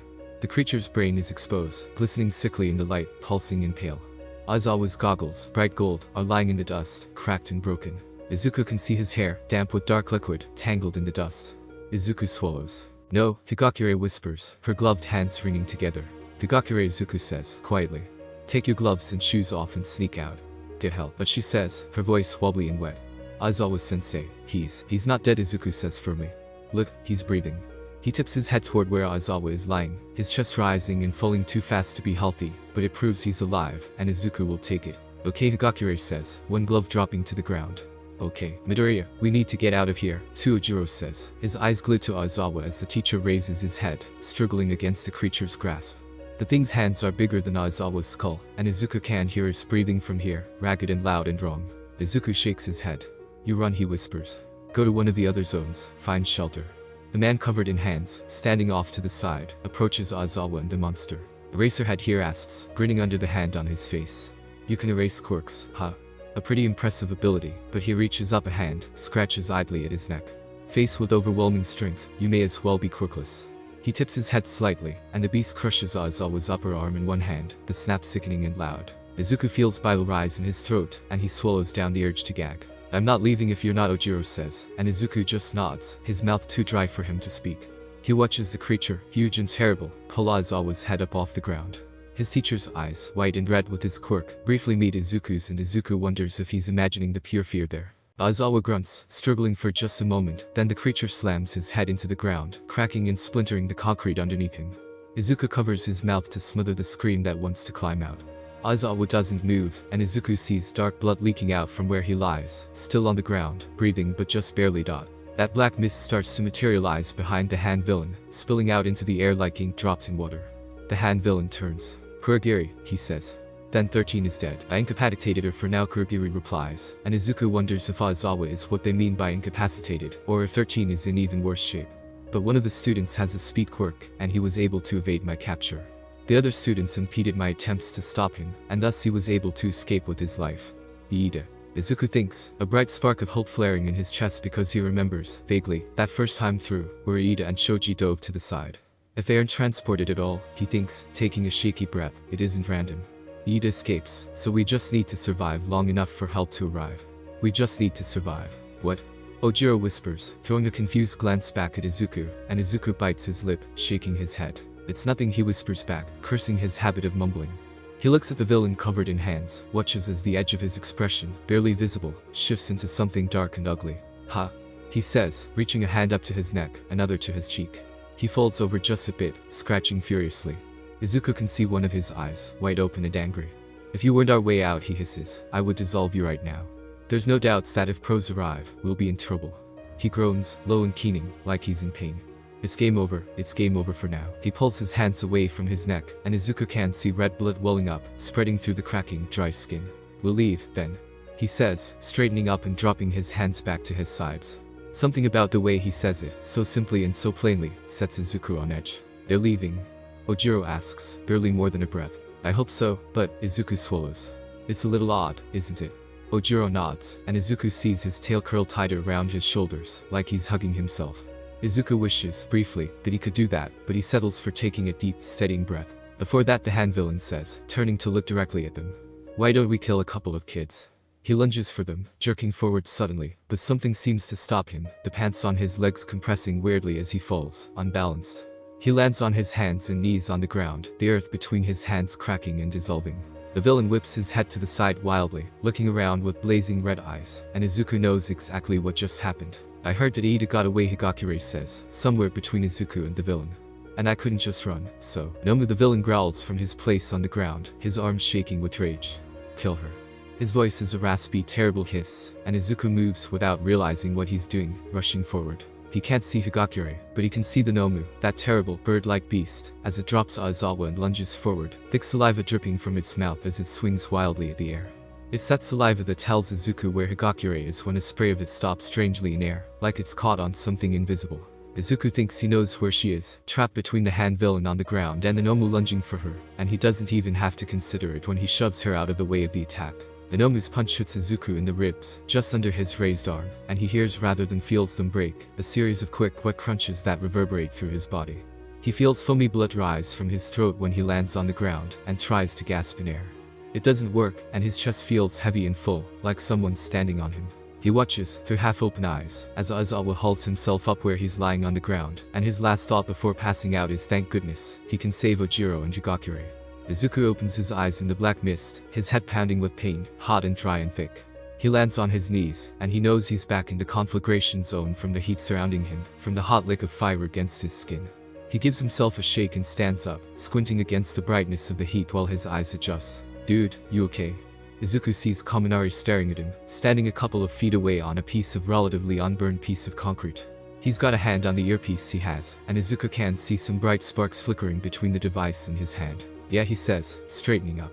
We need to get out of here, there are villains with fire quirks hiding. He brushes his hands off on his pants, forcing himself to breathe evenly. His head is aching, and he wonders if it's from the bright light around him or just from stress. Whoa, really? Kaminari says, glancing around. We'd better run, then. I'm not great in combat. He raises a hand and starts to fan his face. Plus, I think this place would be dangerous even without villains. What do you mean you're not good in combat? Izuku grabs the sleeve of his uniform and pulls, ripping off a long strip of fabric. He can't make gas masks like Yaoyorozu did, but this will have to be enough. Wrap this around your nose and mouth to block the smoke. He holds it out. The light from the flames makes strange patterns on Kaminari's face, like a puppet show of red and gold. Kaminari blinks, taking the piece of fabric and wrapping it around his head, tying it in the back. Thanks, dude. His voice is slightly muffled by the fabric. And I can't, control my electricity. I can either have it on myself or just discharge everywhere, so it'd hit you too. Izuku nods, ripping another piece of fabric off of his other sleeve and tying it over his face. It's tight and uncomfortable, not at all like his vigilante mask, really, but it still feels comforting and familiar. Let's just run, then Izuku says, starting in the direction he knows the central plaza is in. The villains will have the advantage here, so it's best if we get out of the fire. Okay, I agree, but how do you know all of this? Kaminari starts following Izuku, stepping around flaming debris and jogging a little to keep up. I just do, Izuku says, shaking his head. He knows he should try and come up with a better excuse, but his head feels wrong, painful and fuzzy. He thinks it must be from the smoke. Doesn't fire make carbon monoxide? They need to get out of here, before it gets worse. Izuku feels like he hasn't slept in days, like his head is going to burst. I don't know, I don't feel anything like that, Kaminari says, and Izuku realizes that again, he's been mumbling aloud. Did you hit your head when the warp guide transported you? You seemed kinda out of it when we first got here, too. I don't think so, Izuku says, but he frowns. He doesn't have time to worry about this right now, but this is the most times he's ever reset in such quick succession.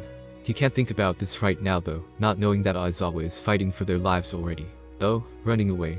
A voice, young and female, speaks from Izuku's left, and he grits his teeth and dodges, as a blast of that familiar yellow fire comes out from being a burning building. The villain, a woman in her 20s with braided black hair and dark skin, raises a hand wreathed in those same flames. Kaminari, Izuku hisses, picking up his pace. Don't get hit. That fire's not normal, it's sticky or something. He reaches down as he runs, wrapping his hand under a piece of iron rebar that sticks up from the ground. It takes him a moment, a precious second, but he rips it free from the burnt concrete it's half embedded in. The heat clinging to the metal singes his palms, but he doesn't let himself slow down. Ah! Kaminari yelps, and Izuku glances back to see him jumping over a fiery blast aimed at his feet. You weren't kidding about the villains, huh? Nope, Izuku growls, turning back and tossing the long piece of metal rebar through the air at Kaminari. Use this, he says, turning to run again the second he sees Kaminari catch it in a gloved hand. Smart, Kaminari says, and Izuku doesn't have to look back to see the burst of yellow light and hear the sizzle of energy. He can only pray it took down the villain as he keeps running, listening to Kaminari's footsteps behind him. Do you think there are more? Kaminari asks, and Izuku bites his lip. I don't know, he says, keeping running as Kaminari draws even with him. But this zone is the most dangerous, so it makes sense they'd send the least number here. Ah geez, should we go help everyone in the other zones? Kaminari says, his face twisted with worry. They could be in trouble. Izuku shakes his head. Aizawa-sensei needs our help more. He can't hold out against that many enemies for so long, not alone. He jumps over a piece of rubble that sticks out from the ground. Okay, Kaminari says, his voice hesitant. I don't know where you're getting all this information, but he shrugs, and Izuku feels a pang of guilt. I'll explain when this is all over, he says, knowing full well that he likely won't make it to the end of this, not if it's like his other runs. Mentally, he apologizes to Kaminari, praying that eventually, he can make it up to him. Izuku steps forward, around a small pile of rubble, and he sighs in relief when he sees the end of the conflagration zone, the pavement that makes up the ground between the zones stretching out in front of them. Izuku steps onto it, turning back to see Kaminari stepping out of the fiery mess, pulling his makeshift mask off of his face, and using it to wipe sweat from his brow. Wow, it feels cold out here by comparison, Kaminari says, and Izuku agrees. His skin feels irritated and hot from the flames, but the air here feels soft and cool. It does, Izuku says, then starts walking. Let's go. Aizawa-sensei is counting on us, right? Kaminari says in response, catching up with Izuku and keeping pace with him. Izuku sees the scene ahead, and it's different than last time, different enough that for a moment he's struggling to place whether it's before or after. Then, he sees Aizawa, in a fighting stance with his goggles on and intact as he yanks on his capture weapon, and it tightens around the throat of a villain who reaches their arms up to try and get free. We made it before he got injured, he thinks, breathing a sigh of relief and picking up his pace. He sees Aizawa dodge out of reach as the hand-covered villain swipes at him, his capture weapon fluttering in the air.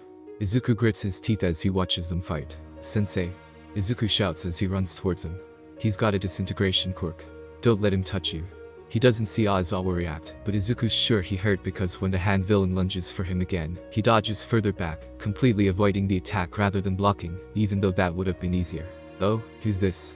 the villain says, looking over at Kaminari and Izuku. "Some of your brats, Eraserhead. Who are you?" Izuku shouts, ignoring the way Kaminari is nervously whispering for him to shut up. "Why are you trying to kill All Might?" Izuku stops walking about 30 feet from the villain and Aizawa, standing firm. "We're the League of Villains," hand guy says, turning to look at him. "And I'm Shigaraki Tomura. If you haven't heard of us before, well, soon everybody will know us as the ones who destroyed the symbol of peace." He laughs, hopping to the side when Aizawa attacks him with a kick. "Careful, Eraserhead. You're pretty cool, but even you have to blink eventually." Shigaraki whips a hand out, lightning quick, and it contacts Aizawa's shoulder. The fabric there starts to decay and flake, and Izuku hears Aizawa hiss in pain, but the disintegration ends as quickly as it began. He's erasing it, Izuku thinks with relief. "We might stand a chance, with Aizawa's quirk." And to answer your earlier question, Eraserhead, Shigaraki says, jumping back with an eerie smile on his face. "I'm not the most dangerous one here." "No, that would be him." Shigaraki gestures with both hands. "Nomu, come and kill Eraserhead for me, will you?"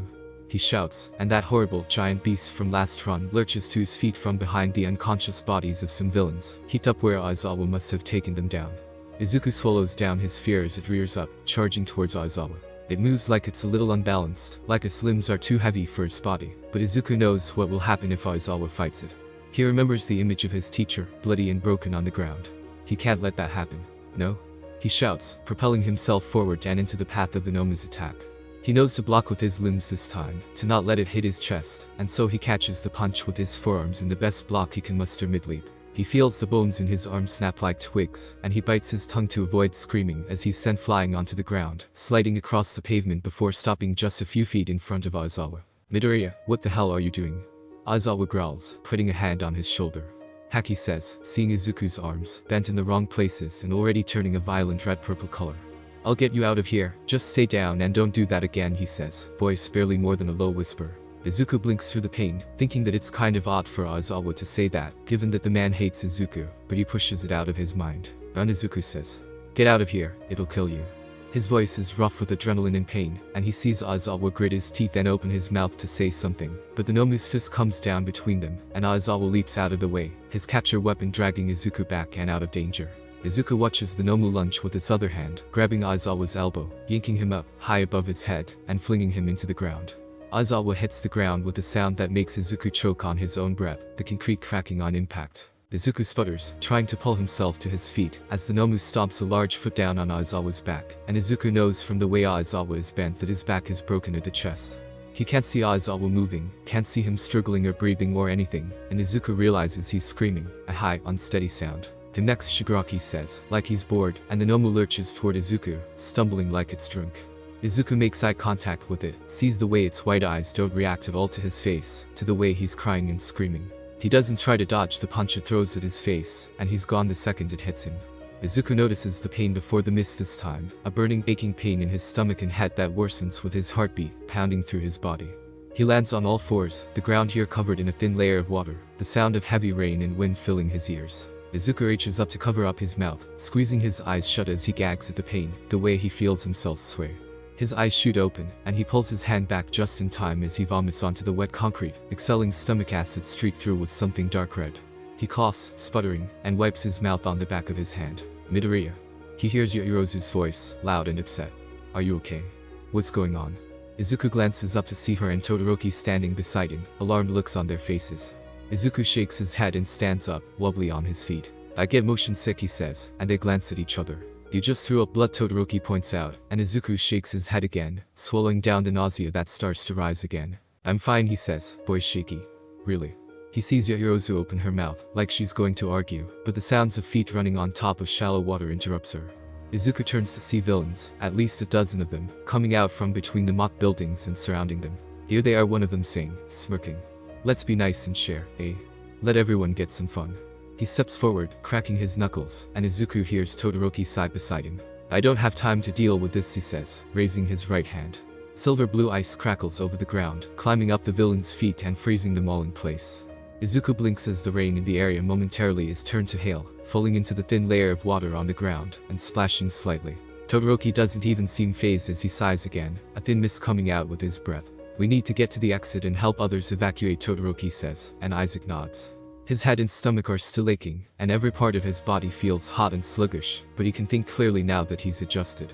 I guess I found the limits of my quirk, he thinks. If I reset to the same place too many times, it seems to make me sick. He doesn't know for sure that that's what's wrong, but nothing else makes sense. He'll have time to analyze himself later. Are you sure you're okay, Midoriya? Yororozu is giving him a look. You're awfully pale. Izuku nods. I'll be fine. Todoroki's right, we need to go help Aizawa-sensei. She pauses, then nods. The three of them start to move forward, running through the water. It's louder than the other zones, here, even louder than the conflagration zone with the crackling and roaring of the flames. Here in the downpour zone, the wind is whipping around the buildings so fast that it howls, and the rain is a constant buzz.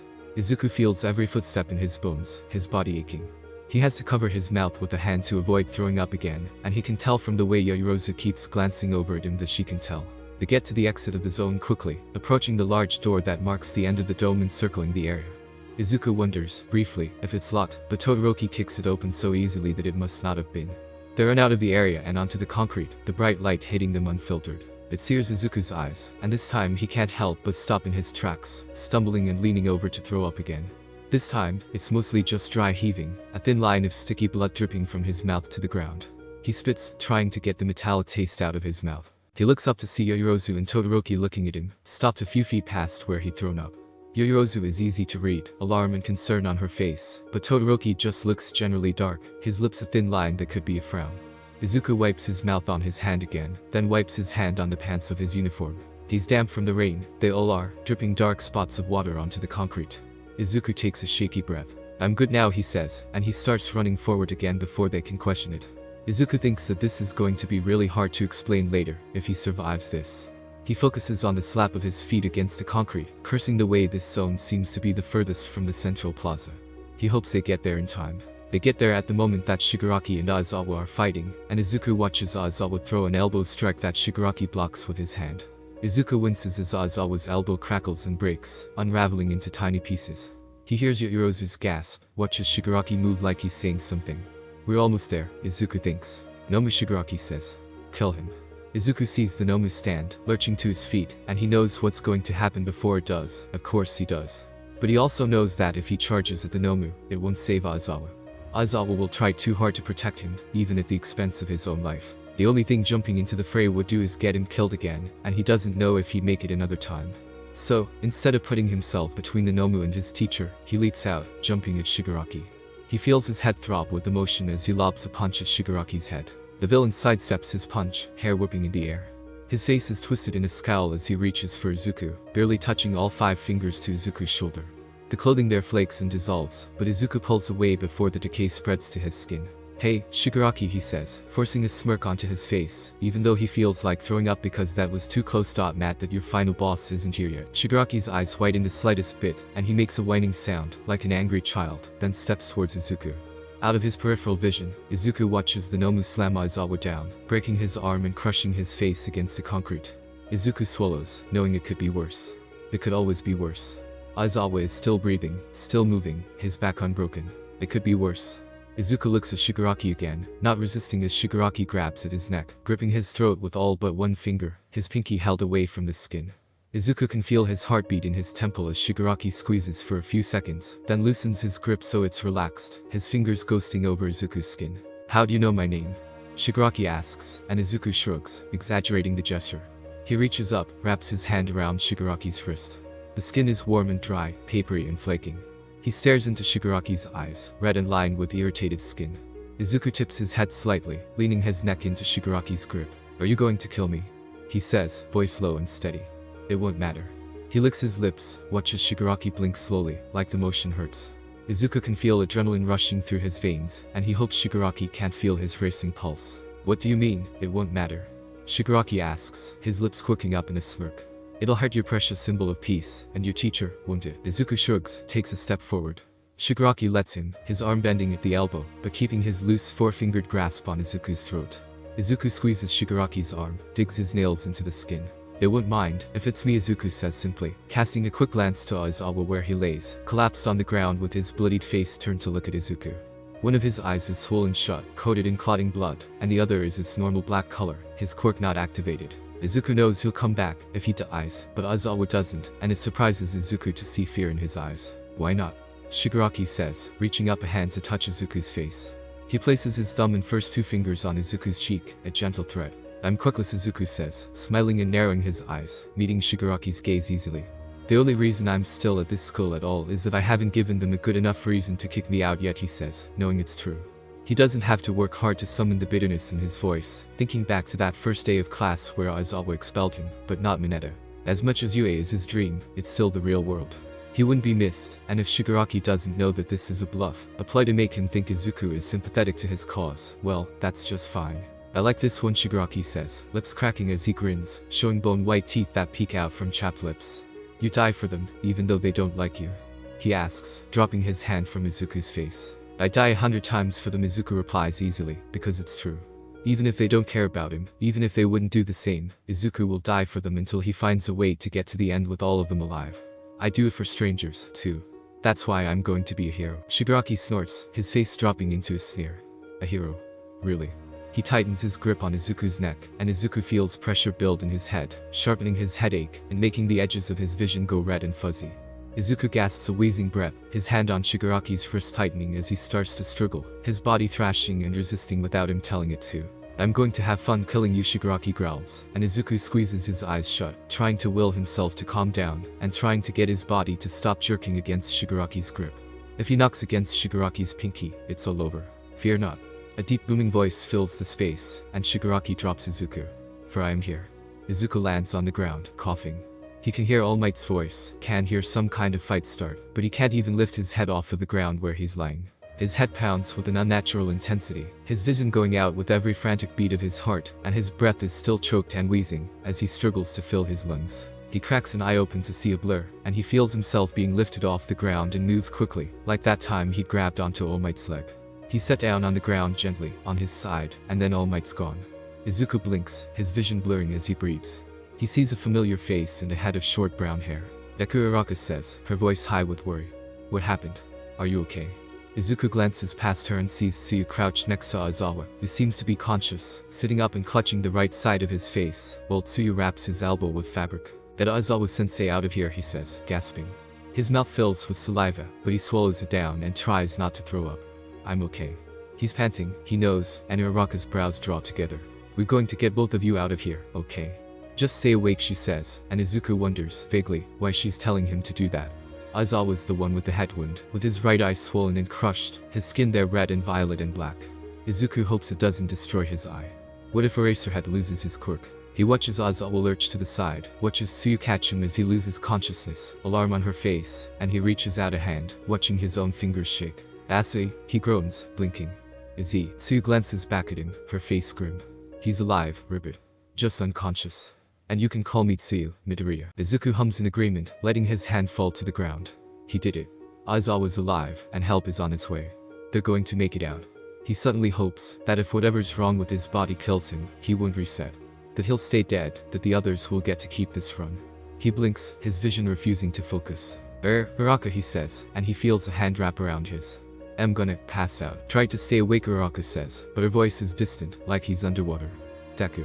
He feels her squeeze his hand, and it refocuses him for just long enough to see the gates of the USJ open, snipe and ectoplasm stepping inside the open doors. He sighs in relief and lets his eyes fall shut. Izuku opens his eyes, blinking against the bright light that fills them. He feels a pounding in his head, like he's been hit with a sledgehammer, and as he glances around the room, seeing an IV drip and a heart monitor machine beside him, he registers the way his chest and stomach ache, the way he's shaking the tiniest bit even under the pale blue hospital blanket draped over him. Izuku. His mom's voice is a quiet, desperate whisper, and he blinks, shifting his head to see her standing at his bedside. Uraraka and Iida are standing next to her, and Izuku slowly recognizes the buzz of voices and movement around him. Where? He tries to ask, his mouth dry and sticky. We're in the emergency department, Iida says, his hands grip tightly on the railing of Izuku's bed. Izuku sees his mom's hand over his own. Uraraka's gripping the railing next to Iida's. He blinks. Is anyone else hurt? He asks, looking into their eyes and watching Uraraka shake her head, tearing welling up in her eyes. Only you, Aizawa-sensei, and 13 were seriously hurt, Iida replies for her, glances over at her. Aizawa-sensei is in surgery, but they think he'll make a full recovery. 13 is, he swallows visibly, his throat bobbing. They're optimistic she'll survive, but they don't know for sure. Izuku nods, the motion hurting his head. He looks at his mom, the way her eyes are wide, and there are damp tear tracks going down her cheeks, her nose rubbed raw like she's been crying for hours. Sorry, Mom, he says, squeezing her hand where it's holding his. I'm okay, now. She nods, a sob shaking her shoulders. When they said you were injured, that they didn't know why, I'm okay, he smiles at her. I'm sorry I scared you. She just nods, wiping at her tears with her free hand, and Izuku feels a burst of guilt in his chest for doing this to her. What happened, Midoriya? Uraraka asks, her voice wet. They said your only clear injury was from, strangulation, but that it looked like you'd been hit by a quirk of some kind. She bites her lip, her eyes wet. I don't know, Izuku replies, reaching up with his free hand to feel at his neck. How long have I been out? About 4 hours, Iida says. They treated your neck injuries already, but you have a nasty bruise. Izuku nods, putting his hand back down by his side. Everyone's okay. For real. We made it out. He watches their faces, thinks about how many ways he saw others nearly die, and how he saw Aizawa, broken and bloody. Uraraka nods, a small smile on her lips. For real, she whispers. We made it. Thanks for watching, you beautiful people. If you enjoyed, like, share and sub. You can check other what ifs on the channel. I'll see you around.